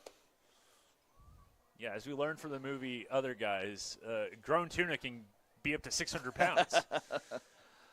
I have caught some yellow. Oh, there tuna you go. My New Orleans days. Pop pass to Trayvon Crabtree. We're going to see some laundry thrown on the field, so that's going to negate whatever progress 84 got there. Yeah, we always like, games like this, it is unfortunate. And, of course, we can, we have just heaped praise on Elgin's performance, and I don't think enough can be said about the job that this senior class and really this team has done. But, again, we've encountered so many these blowout games. Yeah, you find other topics to talk about. Your fishing days. I might slip a movie reference here or there in for those playing movie trivia bingo at home. I think I threw in a Lebowski, the one Lebowski line that I could say without swearing on air tonight. But yeah, I mean, MacArthur, so that this will be the second loss of the district for MacArthur. It's still probably going to get one of those playoff spots, depending on how they finish the season next week against Noble. And that's the thing, is they finish with Noble, is the handoff to Meyer up the middle. He's going to be brought down. And that the other thing that I heard from people that I talked to down there, whether it was people that just take photos of the games or whether it was fans or parents or admins, this, like what I said earlier, people pointed to this game as being, okay, this is when we will tell. This is when we will be able to tell when you played somebody how good you are. Well, if this is the somebody that we were supposed to play, Elgin has passed this test with flying colors. And so it's hard to really say that you haven't played anybody anymore when you've just absolutely beaten a top 10 team to smithereens as a flag, but Trayvon Crabtree going to be brought down at about the 15. It's going to be interesting to see what the call is. Was he out of bounds? Well, I'm not sure. It looks like number 13, A.J. Vaughn, was pleading his case to the refs that it was kind of some hand fighting down here, kind of holding each other. So it'll be interesting to see kind of what the call is here. If he stepped out of bounds, he's not really allowed to touch the ball first. Jace is kind of close and saying it's going to be on the defense, so looks like the play may stand. But, yeah, I mean, MacArthur came in here obviously 7-1. We were 8-0. The ball just, like I said, those bounces in the first half, I mean, they're a play or two away from this being a different ball game. Obviously, had the deep passes that were dropped early in the game. Like I said, this was a nip-and-tuck battle the first couple drives, and then all of a sudden just kind of an explosion of Elgin, not only on the offensive side of the ball, but some takeaways, and things kind of got a little bit out of control, and next thing you know, it's 55-0. It gets us inside of the Scooters red zone. There you go. So, wide receivers on each side. Going to be handoff. Meyer's going to try and kick it outside, and he's going to be pushed out of bounds. Looks like another flag came flying in. Might be a hold on Mike on the outside there. Don't see that often, but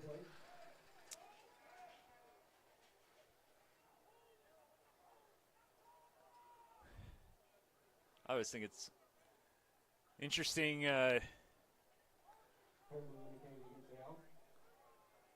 You never want penalties, but no. And of course, fans are always going to let the refs know how they feel. But I always think it's funny when and I'm not look, the Elgin fans have been wonderful this season. I do think it's funny when you do hear a fan, yell at a ref, and I'm like, you're up by 8 touchdowns. Yeah. You're fine. But it's a game of inches, and every play matters. How dare you call my boy for holding? No, it's I understand. It's the principle of the matter, but struggling here with my voice here. The second half. Oh my gosh! Had a lot of yelling in the first half. You're going to be the new voice of Ricola by the end of this. It's going to be a handoff, and it's going to be Ritzenmeyer, and he's going to take a defender off of him, and he's going to be brought down by multiple Highlanders, as is the need most of the time. Good job of following his inside linebacker, Colin Part there. Colin Donnelly up the field. Gosh, and that's the thing, is I feel like we looked at this Elgin team, and they score a lot of points, and it's kind of flashy, but gosh, they're physical. They're so physical. I mean, on the line, it starts with the line, but also I think when the senior class graduates, we talked before, what will they look like next year? You're going to be just fine, but also it's going to be a different kind of running game. It's not going to be kind of these, maybe as many of these 70, 80-yard touchdowns as Matt has given us. Handoff to Ritzenmeyer. He's going to stiff arm a man and be brought down. It's going to take a while. Looks like Steele was there, number 32. Man, it's going to be a little bit different. Like you said, Matt, has that home run ability and has really turned it on his senior year and become a much more overall running back. Before it was more just the speed and whatnot, but now he's really turned into a great running back at the high school level. Like I said, you got Ritson for 2 more years. Obviously, like what you see from Braxton Antuna when he gets some carries. Also, love what you see from Talon Tatanippa as well. So those guys, like I said, you're going to see Ritson a little bit more probably than you have in the last couple years. But those guys are going to be good kind of 1-2 punches behind him as well. It's going to be a wide handoff. Ritzenmeyer going to kick it even wider. He's going to try and stiff arm a man and going to be pushed out of bounds. And at this point, you really don't mind the short gains because, this game has gone your way at this point. You don't need too many big plays at this point. No, you got 5:30 left to go in the third quarter. So, you said wanted to get your starters a couple more series, a little bit more work into the second half. Like I said, got a big one next week, so kind of want to keep them well tuned. See if we can punch it in here for another score. And we're going to false start, so that's going to push us back a little. You can tell just how agonizing it is for Trace. It's as a quarterback, you're supposed to be the leader of the team, and sometimes there are just things that are out of your control. But, at the end of the day, when you go back to Coach Chalmer and Coach TJ, it's, what did you do, QB1? And yeah, he's done a great job all year, though. Like I said, he's opened up the running game with some of his passes. That the first touchdown pass of the game, his movement in the pocket, was something that he needed to work on, and he obviously worked on it, and his movement right there in the pocket. Last year he does not complete that ball, and that does not get done. And swing pass out to Matt Lund. He's going to take it to the 10. He's going to take it to the 5. He's going to take it to the end zone. Touchdown! Elgin Owls. Matthew Lund. Matt's either third or fourth on the game. Can't really remember. Good job of Trace getting the ball out there to him quick and allowing him to use the speed to beat everybody to the corner in the end zone for another big touchdown. That makes it 61-0, your Elgin Owls. Gabe Dittmeyer going to come on for the extra point. Kick is up. The kick is good. Our score with 5:20 remaining in the third quarter. Elgin 62, Lawton Macarthur 0. You're watching Elgin Owl football on the Oklahoma Sports Network.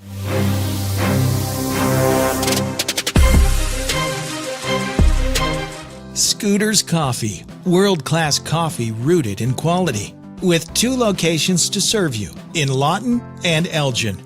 Wake up to the amazing aroma of quality from their hot and iced drinks to blenders, smoothies, teas, to even their great food delights. Or why not try their at-home coffees or coffee on the go? Locally owned and operated, Scooters in Lawton and Elgin. Scooters, rooted in quality. It's real red wine vinegar and olive oil blend. It's called the Juice. And at Jersey Mike's, it adds that jazz to your sub.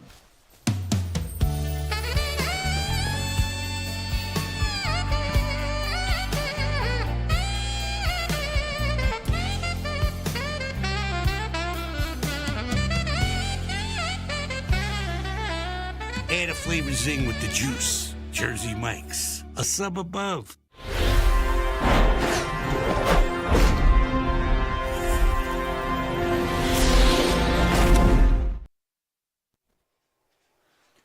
Welcome back to Elgin Now Football on Oklahoma Sports Network. 62-0 our score. The Owls lead Macarthur in what was a matchup of two teams in the top 10, and it has just become a total masterclass for the boys in red and white on senior night. And Gabe Dittmeyer going to have to reset that ball on the tee. So get another Wayne's drive-in kickoff here. Yes, sir. Might need to stop by Wayne's after the game and get you a Jolly Pop. Give me a Jolly Pop. Give me a shake. Maybe get you something to cool down your throat. Yeah, Marley's going to be happy that she's got we're headed to Elk City in the morning for a big power tumbling meet. Marley's probably going to be happy that Daddy can't yell too much. Oh, you're one of those parents. Oh, yeah. How did I know? The competitive juices start to flow. How many woos do you let out? Not too many woos in that situation. It's more just for football. It's more. Actually, I'm much more of a clapper when it comes to that. You got strong hands. You got good hands. Yeah, it's. But she's starting to do some back tucks and flips, and so it's also kind of scary for a dad of a 7-year-old. Yeah, and she's halfway through the air. I'm going, just land on your feet, please. I had a sister who was a gymnast, and everything was going great until she tried tumbling in the house and cut her ear open. So it's going to be throwing deep to rushing, and it's going to be tipped, and some physical play there by Michael Adesola and Hunter Jackson kind of there with the help defense. Yeah, Hunter was able to get up and knock that one off target. So like I said, everything on the defense, though, has started tonight with the front three. Jack has done a great job all night. Shea Spencer. Jace had the big interception, obviously. Like we see Phil Peebushy there. Yep. Kind of Kephart's in there as well. Kephart has really been that's a guy that I've really been rooting for. And we're going to see a fake and go from Lachlan. He's going to try and dump it. He didn't even make the line of scrimmage, it didn't look like. But he was outside of the tackle box. But, yeah, great job, though. Like I said, Kephart had the big block punt there early in the first half. Was able to recover it as well. But, yeah, no, they've done a good job. Kephart and Peebushy have done a good job of kind of getting some rest for Jace and Shea at times. Jack obviously only plays on the defensive side of the ball, so you see him out there most of the time. But those two have done a good job when they've come in, and they haven't really skipped a beat. Kason Meyer in there at his inside linebacker spot next to Colin. 3rd and 10 from the 34. Pitch again. It looks like it's going to be Harris, and he's going to be knocked out a little bit short. Pushed out of bounds. Kind of a bull tackle there from, looks like either number 4, Michael Adesola. And, we mentioned it before, a guy that's coming from the defensive end position, but way out there near the play, number 0, Agent 0, Jack Angeli. Just motor the whole game. Like motor I said, is the perfect word for him. Just nonstop. Yeah, just does a great job. I was trying to remember his game against Macarthur last year. I forgot he was rocking 44 last year, different jersey number. Decided to go with the 0 this year. Yep. I'm going to punt this one away. And off the side a little of his bit foot. of a knuckler, and it's going to knuckle all the way down past the 30, about the 30. Going to go out of bounds just around the 30-yard line. So that is where Elgin will take over. Yeah, we are getting closer Looks like and we closer see to Caden Boletto going to come in at quarterback. Trace's night is done. So it has been all Elgin all night for the most part. Now, it suffered a few scares early on in the game. We mentioned at halftime, we were talking to our producer, Clay Underhill. Avon Laughlin's got talent, and a couple of those passes were very scary looking. And if Dominic Collins comes down with one of those, if Bo DeLong didn't get, who knows? But only a sophomore too. So I mean, the first year as a starter. So look for big things out of him these next couple years. We're going to see Boletto hand off, and it is going to be brought down. And Tuna's in there now. I think it was Braxton him there? Okay. Yep. Braxton and Tuna. Yep. Got Cole Andrakowitz here on the outside. Josh Adesola. Kason Meyer at the receivers. Yeah, some of the other guys. Got some of the young linemen in there as well. Sure. Looks like Kephart, Morton. Looks like 54 is also in there. 54. I think that's 54 is Brady Paraguay. Going to be a pop pass. Kaysen Meyer going to try and get outside, be dragged down from the back of his jersey by Caldwell. You know, all things considered, Caldwell's had a pretty good game. Of course, you don't want that to be the, you'd much rather, if you're a Macarthur fan, it being in a winning effort. But he has been stout all game when tracking down the run. But this is a lethal Elgin team, and I think what they've done once and for all tonight, and I think they can even add a further exclamation point next week, is they've put to rest any doubt that they are the best team in this part of the state, and that they are truly a team to be reckoned with statewide. This isn't just again, anything can happen in the playoffs. Oh, yeah. But if you're wondering if this is a team that really deserves to be ranked number 4, I think they're showing it right now. Yeah, I think they showed a lot tonight. Like I said, everybody kind of the one knock was, hey, who have you played yet? Who have you beat? Obviously, you took care of all your non-district guys. Most of those were a class underneath you. And then, obviously, so far in the district, we're kind of backloaded with our schedule at the big games. So, but obviously tonight kind of put some of that to rest. But still, another big one next week, obviously, kind of, like I said, the de facto district championship there. Got to head on the road. Bomber Stadium is not necessarily the easiest place to play. You were there a couple weeks ago. Jim Darnell Stadium, they have a nice little facility there, good turf, and the fans really get passionate about it. And I feel like we said that about a lot of fan bases, but, I mean, that, again, another really tradition-rich program. They've won state titles. Yeah. Darrell Hall has been a part of winning programs and winning coaching staffs. A little bit different of a team from last year. Like I said, you lose the 4-year starter at quarterback. So, obviously, but their quarterback that they have now is a very good player. Yes, and they've got a good running back. They've got a stable of running backs, Yeah. many of whom we saw last year, Woody, LaViolette. They've got guys that are going to be able to, run the – again, it's going to be a matter of making sure that you get off the field on 3rd and 4th down. It's going to be a toss sweep to Marquise Harris, and he's going to be tripped up. And, he thought he was on his way to a touchdown there. Yep. It's sometimes hard to tell when some of these players get up if they are. No, he looks like he's hobbling off a little. He is hobbling, so kind of an ankle tackle there. I'll be interested to see how Macarthur responds next week. Obviously, a winnable game against Noble. But those Macarthur Noble games are always weird. Wild. Yeah, it's weird, man. They're always weird. I'm not sure. Can't remember the note. I think they went to Noble last year. I believe that's correct. I believe that one will be at Cameron Stadium. So, a lot on the line during that game. See if they can get in the playoffs, and they'll have to go on the road though to either Carl Albert or Guthrie. Congratulations, you're in the playoffs, and that's where you got to go. Woo. But hey, you'd rather be in the playoffs than not. It's going to be a handoff up the Kephart. middle, and Tristan Kephart right there, as well as Andre Crabtree. Yeah, it's been. I think 5A has been. I think it has been a little. It's top heavy. Yeah, it's top heavy. Yeah. If we're wanting to talk predictability, I think it is going to be more teams than I first expected. I think there are some that thought it was going to just be Carl Albert and Del City and everyone else. I think Guthrie is for real. I think Elgin's for real. I think they have a chance to play with just about anybody in 5A right now. And then it's going to be a throw from Lachlan out to Rushing toward the sideline. He's going to be met by a couple of Owls, and Kaysen Meyer kind of got the last shove out of bounds as Mike Adasola was out there on corner coverage. So, yeah, just a deep comeback, just a deep curl route right there. Good job of throwing and catching. Like I said, he's got some good tools there at quarterback, and like I said, he's going to be a force to be reckoned with these next 2 years probably in this district. Change some things next year in the district, but still going to have Macarthur in here with us. Another toss outside, and who do we lose? We lose Noble.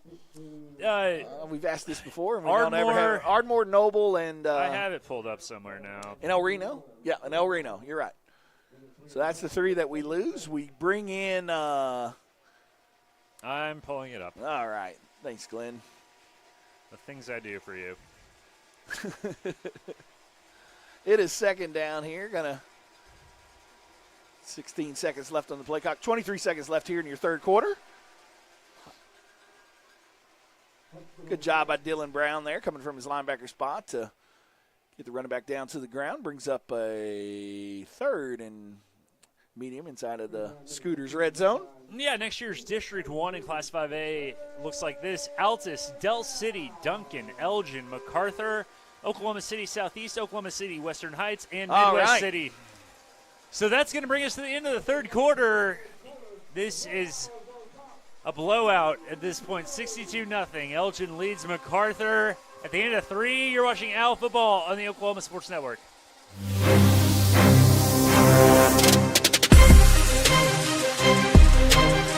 Step into the best chapter of your life, one with rheumatology care from a provider who focuses on your well-being and getting you back to what matters most. Dr. Shahzad is dedicated to building long-lasting relationships based on trust and medical integrity with every single patient. Schedule your telemedicine appointment today. Don't let rheumatoid arthritis or other inflammatory conditions stop you from enjoying life. MMG, the power of many for the benefit of one.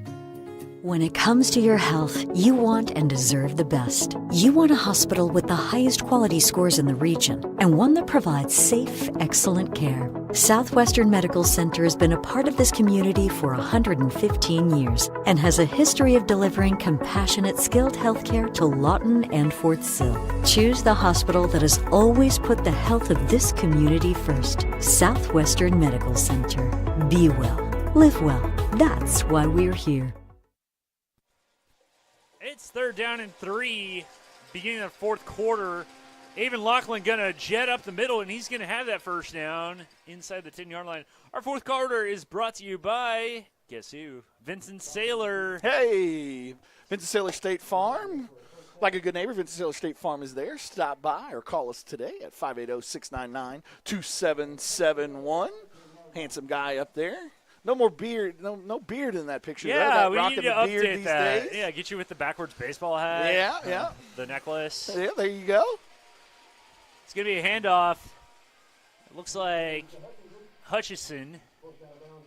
And Hutchison's been a guy that, they've had some really good running backs in that program the past 2 years, and I feel like he's a guy that kind of got lost in the shuffle after Isaiah Gray and Nasir Kemper were there, but he quietly rushed for over like 1,500 yards last year. So, yeah, I mean they kind of got away from the run game early in the first half, kind of too quickly, in my opinion. But said I'm not a coach, and I'm not going to question anything that those guys are doing. They've had to run a great program over there, but kind of went away from it and kind of relied on the pass. And our defensive front was doing such a good job of getting pressure on the quarterback and kind of blew things open there. Big third down right here. See if the defense can get a stop right here. Keep this 0 on the scoreboard. Continues to cool down. Lachlan going to keep it. He's going to run towards the end zone. He's going to be pushed out of bounds. They're going to give it to him. He's going to get in. So it looked like gets them on the board there. Kobe Morton. 62-6 now. I think I said Morton's name earlier on the offensive line. I meant Zayden Roberts. I recognize 53. I just got the names mixed up. You would think by week 9 that I'd be doing better at this. But well, Kobe's they both switch some numbers every now and then. Hey, so we're going to see a kick to tack on the extra point. Martinez. Kick is up. And kick is good. So, with 10:45 left to go in our Vincent Saylor fourth quarter, 62-7. Elgin leads Macarthur. You're watching Owl Football on the Oklahoma Sports Network.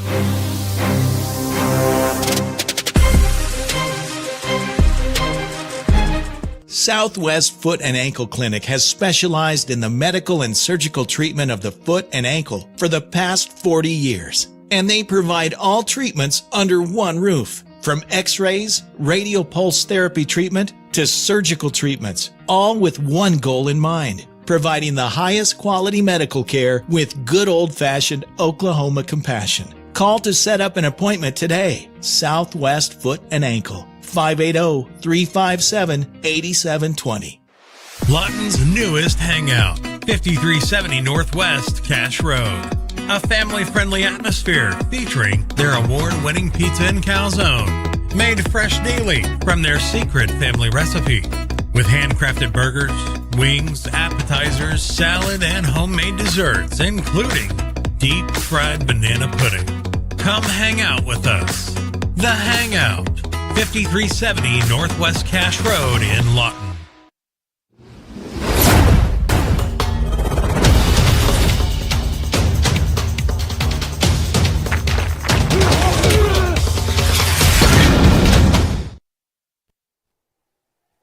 Joe Martinez is going to get ready to kick it off. Another Wayne's driving kickoff. Come on, everyone. Let's go to Wayne's. So, we've got Gabe Rush and a couple other guys back to return, but it's going to be called off and taken at about the 30. Cole Andrakowitz. Cole Andrakowitz, one of the guys recognized on senior night.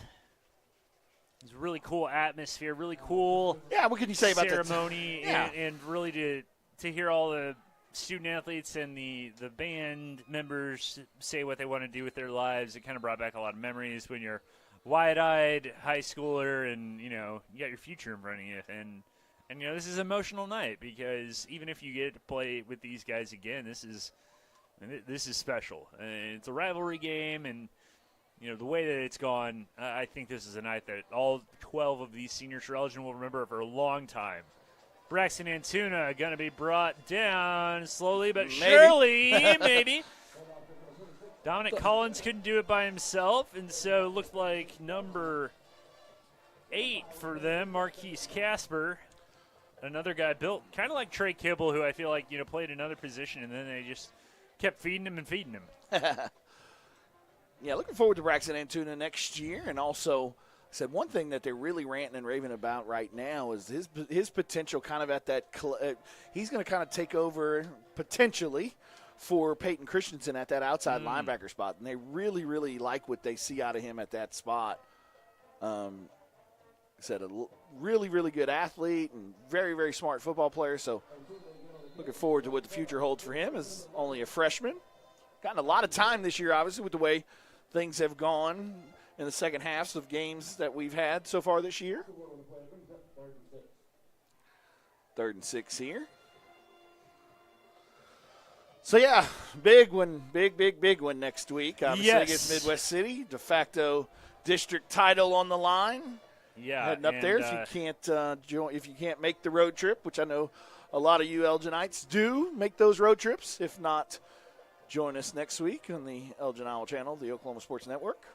Yeah, it will be a phenomenal atmosphere, phenomenal game. Oh, it looks like it bounced in and out of the hands of Cole Andrakowitz. So that's going to bring up 4th down. Elgin's going to have to kick. One score of interest tonight on the network, my understanding. There's 3 minutes left to go, and Cash is beating Clinton. Wow. Could get Cash into the playoffs. Clinton, you want to talk about powerful program. Kind of run that district for a while. And they're at Clinton, too, so that's the Tornado Bowl. Oh, my gosh, and it hit the no, they're going to say, I'm wondering if they're going to say he kind of broke the halo there. Yeah, they're going to say Brody was a little too close there. But, so that'll probably give the ball back to Macarthur. Yeah, Dominic Collins called it off, and Morrison got kind of close, but, it was kind of the old game of I'm not touching you. And, like I said, he has a little bit of a halo around him, supposedly, and I guess I feel the like referee believed that he was too close or within that halo area. And I feel like they probably need to kind of better specify what that is and teach that to the players. Be like, hey, you can't be within 3 yards of where this guy is. But then again, where a guy is when he calls off the ball and where the ball eventually lands can be 2 different places. Yes, absolutely. So we're going to try and get an interview with Coach Chalmer Wyatt after the game. We'll head on down to the field here in a few minutes and see if we can get his thoughts on this game, the senior class, and what to expect next week in that big one. A little revenge on our mind. Little bit. Just a little bit. Yeah, we'll talk a little bit. Yeah, what this game was for Macarthur fans, next week is for Elgin fans, and we see plenty of flags go flying on the field. Some saw the same thing, I guess, both referees there. High-low, maybe. Okay, and we are going to go to break. We will be right back. You're watching Al Football on the Oklahoma Sports Network.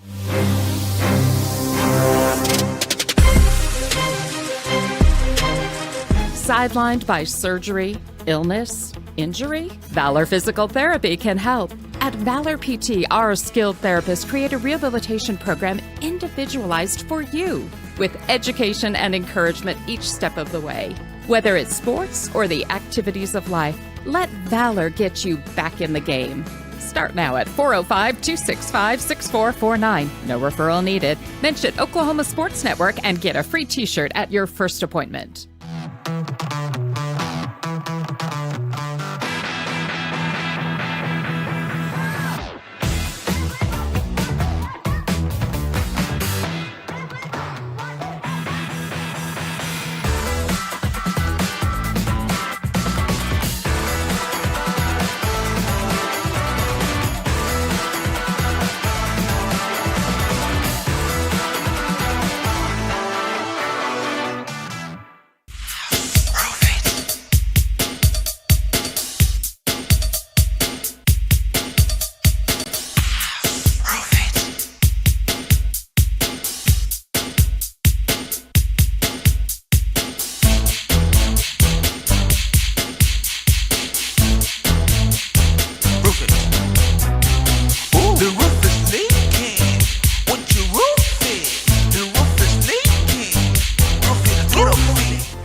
Center's high-quality health care is convenient to wherever you are in the region.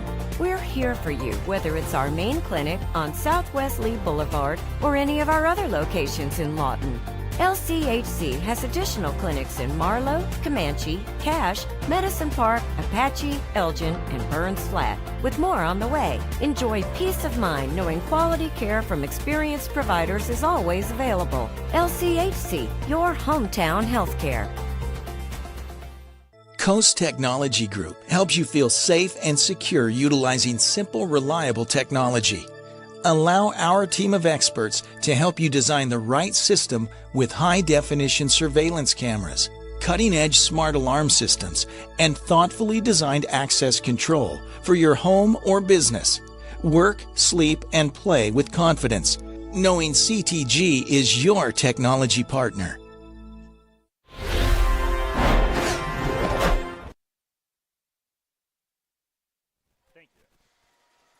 Back, and it's going to be a high snap, and it's going to be kept. And this is Dane Edwards, their quarterback, who they've brought in for Macarthur, and he's going to be brought down at about 39.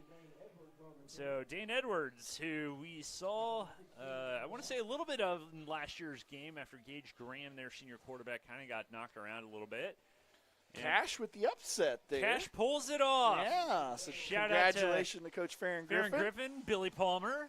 Billy Palmer had to do that one tonight all on his own. Aw, poor lonely Billy. Yeah, his play-by-play guy, in my understanding, got a little sick before the game, wasn't able to make the trip with him, so Billy got to hog the mic all night. You know that's what he likes to do. Yeah, I'm sure Billy was fine with that. Yeah. Looks like another penalty on the play here, so it's going to holding on the offense. And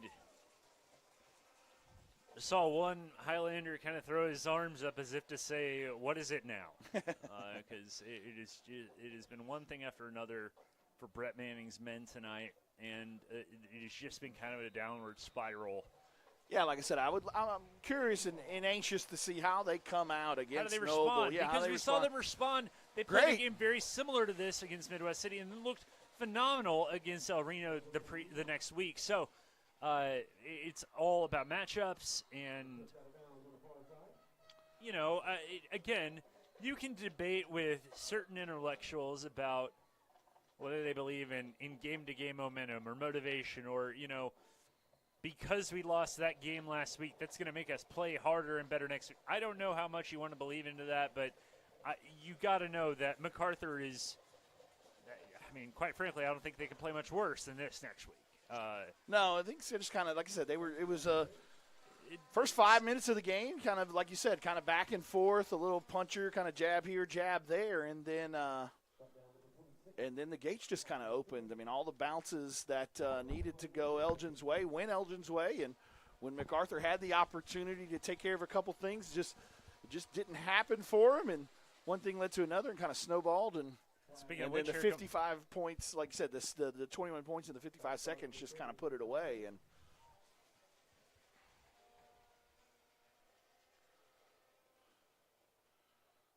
check some scores for you. I think Midwest City was able to hang on.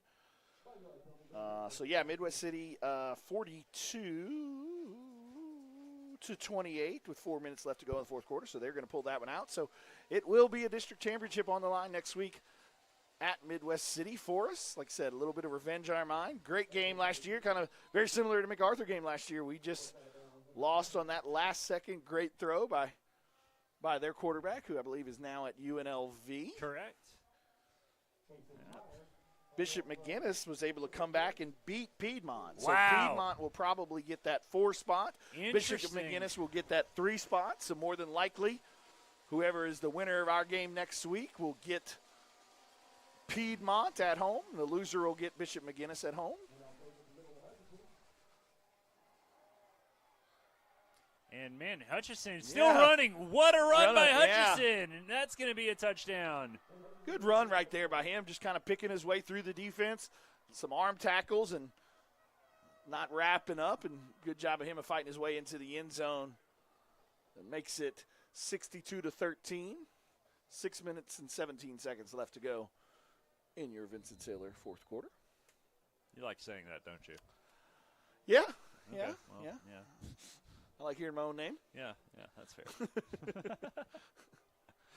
my 3-year-old. Narcissist. Yeah, my 3-year-old, who, if she's still up watching, because we got an early morning off to Elk City, was probably staring at the TV, yelling and screaming, going, Daddy, Daddy, Daddy, Daddy, Daddy. If I wave, you wave. 62-14 our score. 6:17 left to go in the fourth. You're watching Al Football on the Oklahoma Sports Network.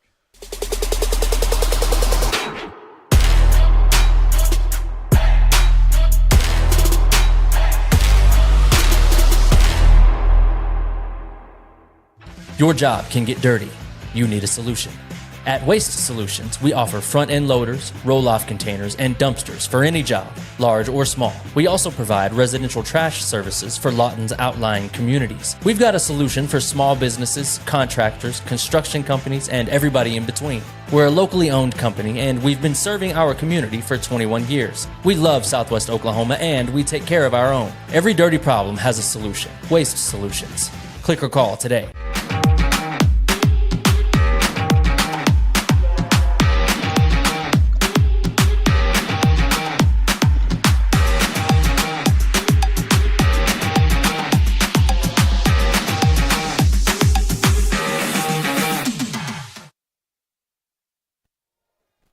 So, about halfway through our fourth quarter, and Lawton Macarthur trying to close this gap, trying to do whatever they can to kind of make this look better than it has been, but it has been all Elgin for the most part tonight.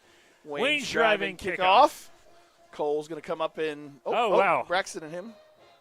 Communication, boys. Communication. High pop-up, shortstop and center fielder kind of Right. ran into each other right there. Yeah, maybe I was going to say maybe like Chase and Brody should have done that, infielders there. Another top 10 matchup here in 5A. Del City all over Coweta, 43-14 in the fourth quarter. Del City, Guthrie, Carl Albert, and your Elgin Owls are kind of pushed away from the pack a little. Number 5 was Piedmont. Piedmont falls tonight to unranked Bishop McGinnis. So Bishop McGinnis will probably jump in that top 10, I would imagine. It's going to be a handoff up the middle and gaining a few yards. Bryce Martin now in the game, number 24. Bishop Kelly is number 6 in 5A currently.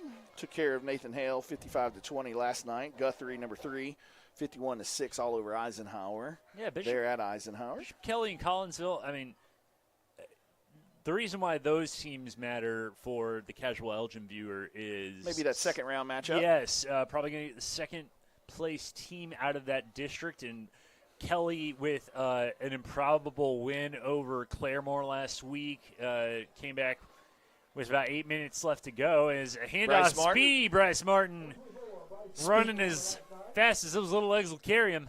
Speaking of Claremore beat Will Rogers today, 55-7. Yeah, it's been a bit of a different season for Levy Adcock's Ropers. Levy and Claremore's Will Rogers. 7.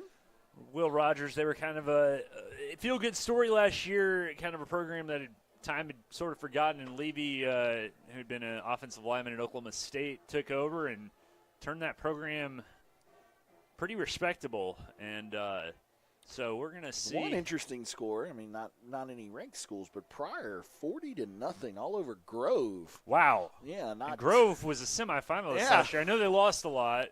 So we see Boleto following some running lanes paid by Bryce Martin, number 24. Picks up the first down there, though. Good to see him on the outside. Yeah, Boleto is a smooth-looking athlete. And pretty good baseball player as well, Yep. is my understanding. Yeah, it's a good time to be an Elgin Owl athletics right now. Let me guess, he's a wrestler too? Yeah.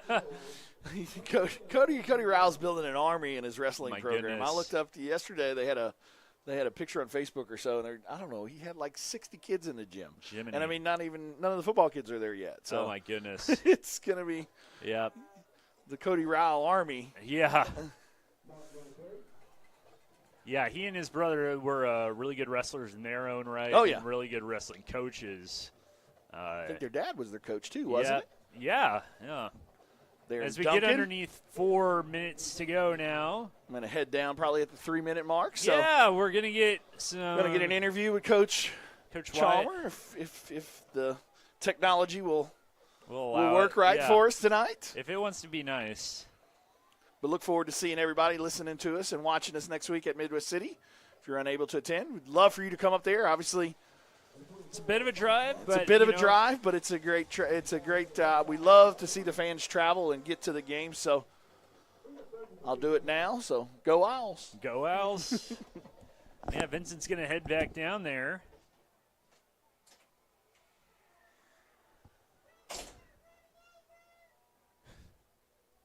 So.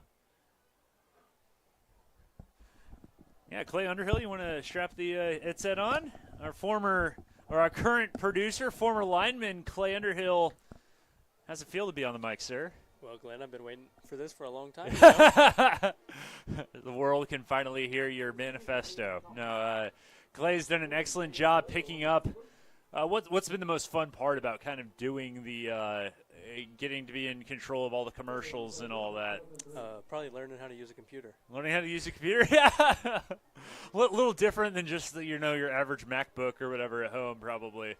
Clay's done a wonderful job going to college and on his Friday nights sparing time to hang out with us bozos in the booth and listen to us blather on. And, of course, you were a senior last year, so all these guys have a special place in your heart. You were teammates with all these guys, member of the Rough Riders, so – always a Rough Rider. Always a rough. Once one, always one. It's got to be special to see all these guys kind of have this season that they have had, and you kind of, all of us up here kind of living vicariously through them. And it is under 1:45 left to go as that fourth down conversion does not work. So, yeah, I'm sure if it was up to Clay, we would give way more screen time to all the offensive line. Name them player of the game every day. But Big Jace Williams with the interception today, and I think when Shea has his pick six, I think you kind of whimpered, man, I never got to score a touchdown. I would have loved to have been able to score a touchdown. Well, you know what, Clay? At least you got to play football. Some of us were born with scoliosis and asthma. So, But I just accepted that my job was to block so that the other guys could score. There you go, man. An unselfish man. So we're going to have a timeout. We're going to take a break. We'll be right back after this. You're watching Elgin Football on the Oklahoma Sports Network.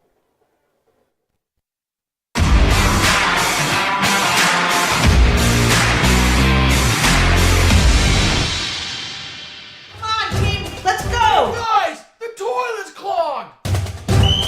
Stop again! Oh, that's gross. Unnecessary clogging. 30-minute fix. We'll have you back and use the toilet in no time. Don't let bad plumbing penalize you. Call Whitehead Plumbing today.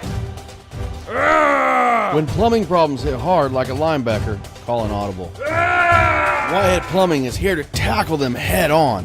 Whitehead Plumbing, the real MVPs. Yeah! Woo! We're your plumbing MVP.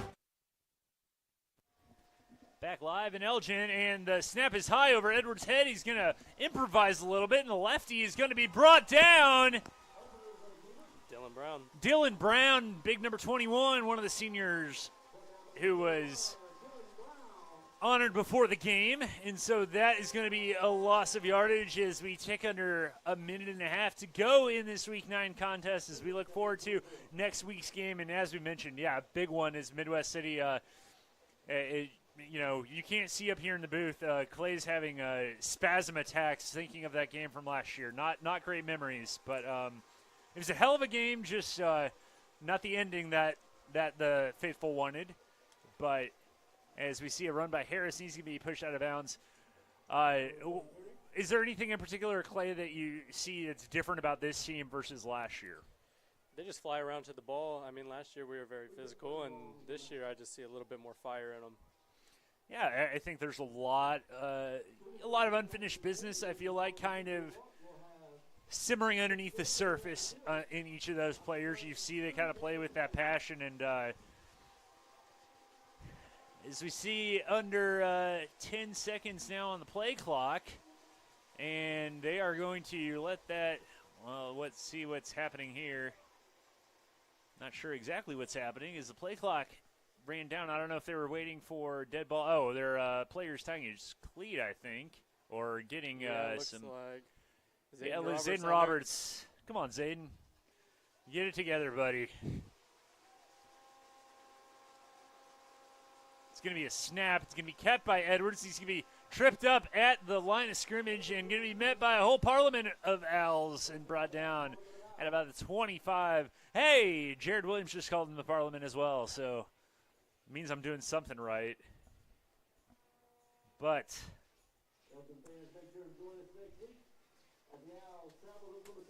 so, we encourage you to travel on out to Midwest City outside of the OKC area, the Jim Darnell Stadium.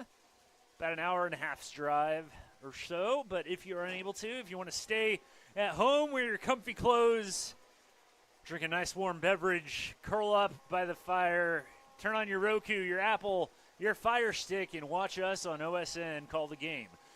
Dane Edwards going to keep it. He's got some good blocking, and the lefty senior is going to be just held up there. That was Braden McIver, the practice player of the week, and that is ball game. Ladies and gents, how does 9-0 sound heading into Week 10? 62-14, Elgin beats Macarthur.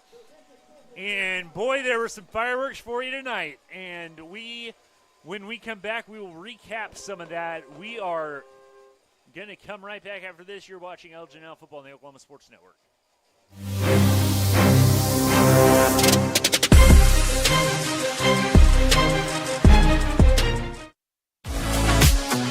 Have hail damage on your vehicle? Look no further than Cars Hail Repair Specialists. They're locally owned and operated with certified PDR technicians and offer a lifetime warranty with zero out-of-pocket guarantee. They work directly with your insurance and they give a 100% satisfaction guarantee. Make sure you ask them about the $200 referral program. Cars Hail Repair Specialist. Give them a call today, 580-360-5050.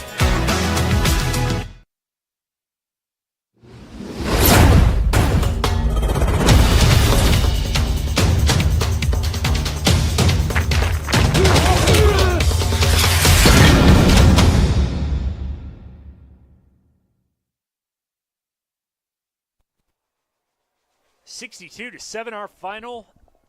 there was no revenge to be had tonight for Lawton Macarthur as they tried to avenge last year's loss, but that was quickly put to rest as Elgin put up 55 points in the first half, and they finished 62-14 over the Macarthur Highlanders in this District 5A1 matchup.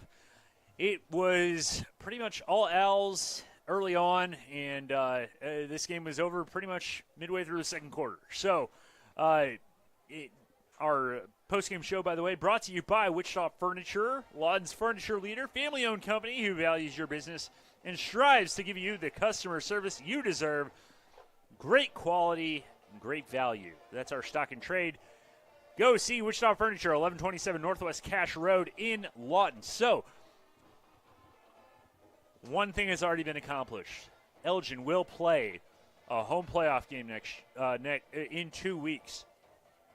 Who they will play will be decided next week when we have a de facto district championship as Elgin goes on the road to face Midwest City at Jim Dardell Stadium. We will have the pregame show starting at 6:30 p.m.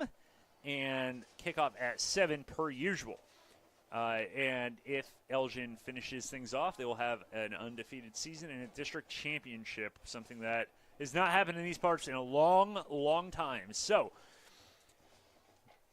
yeah, it really got started early with the pass to Michael Adesola on fourth down by Trace Laura. You had Matt Lund with a couple of touchdowns, and the big, long touchdown for Matt Lund really felt like the backbreaker that really got the ball rolling, and that everything sort of snowballed from there.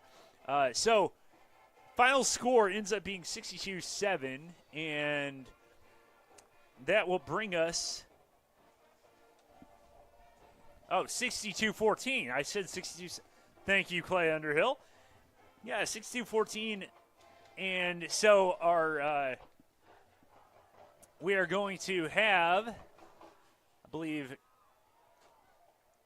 Vincent Saylor going to have some words with head coach Chalmer Wyatt here in just a second as we see Chalmer try to follow Vinny down there to about the 42-yard line. So let's send it down to Vinny. To the end zone, let the seniors and the parents have the field. Coach Wyatt, I'm down here with Coach Wyatt. We cut this kind of short. I know obviously we've got the senior walk, and that's super important. But what can you say about this senior class? What a huge win tonight. Obviously sets ourselves up just like last year for that district title on the line next week at Midwest City. But what can you say about this one, 62-14 over Macarthur tonight? Man, it says a lot about our team. You know, it's the point where we thought we could get to, and we're playing a quality opponent. And I think we played the ball that I thought we could play this whole time. And to go and do that and then go and prepare and play that way going into next week, huge. But, it's been a long time to get to this point, and that's a quality opponent over there. Don't let that fool you. Those guys are coached well, and they do a good job, but I'm so proud of the way we played, and I learned something tonight. You trust your kids. Coach, congratulations. I'll let you get the senior walk, man. Congratulations. District title on the line next week. Let's go get it done. Let's go. Thanks, man. So that's head coach Chalmer Wyatt, a victorious Chalmer Wyatt, all smiles. And we get ready for the senior walk, the tradition, and it's fitting that our Angela Rivera, players of the game, all 12 members of this senior class. They did a phenomenal job, all of them. We saw, Michael Adesola make plays. We saw the Crabtrees make plays, Jack Angeli, obviously Keith Ferguson. Can't say enough about these kids, and just a great group. And, they get at least one more game on this field in 2 weeks. And from there, who knows? But I think that pretty much wraps it up from here. And so for Clay Underhill, for Sadie Hightower, for Vincent Saylor, I'm Glenn Brockenbush. We want to thank you for having watched this broadcast on the Oklahoma Sports Network. Final score from Elgin Stadium, Elgin 62, Macarthur 14. Thank you and have a pleasant evening. Go Owls. Go Owls.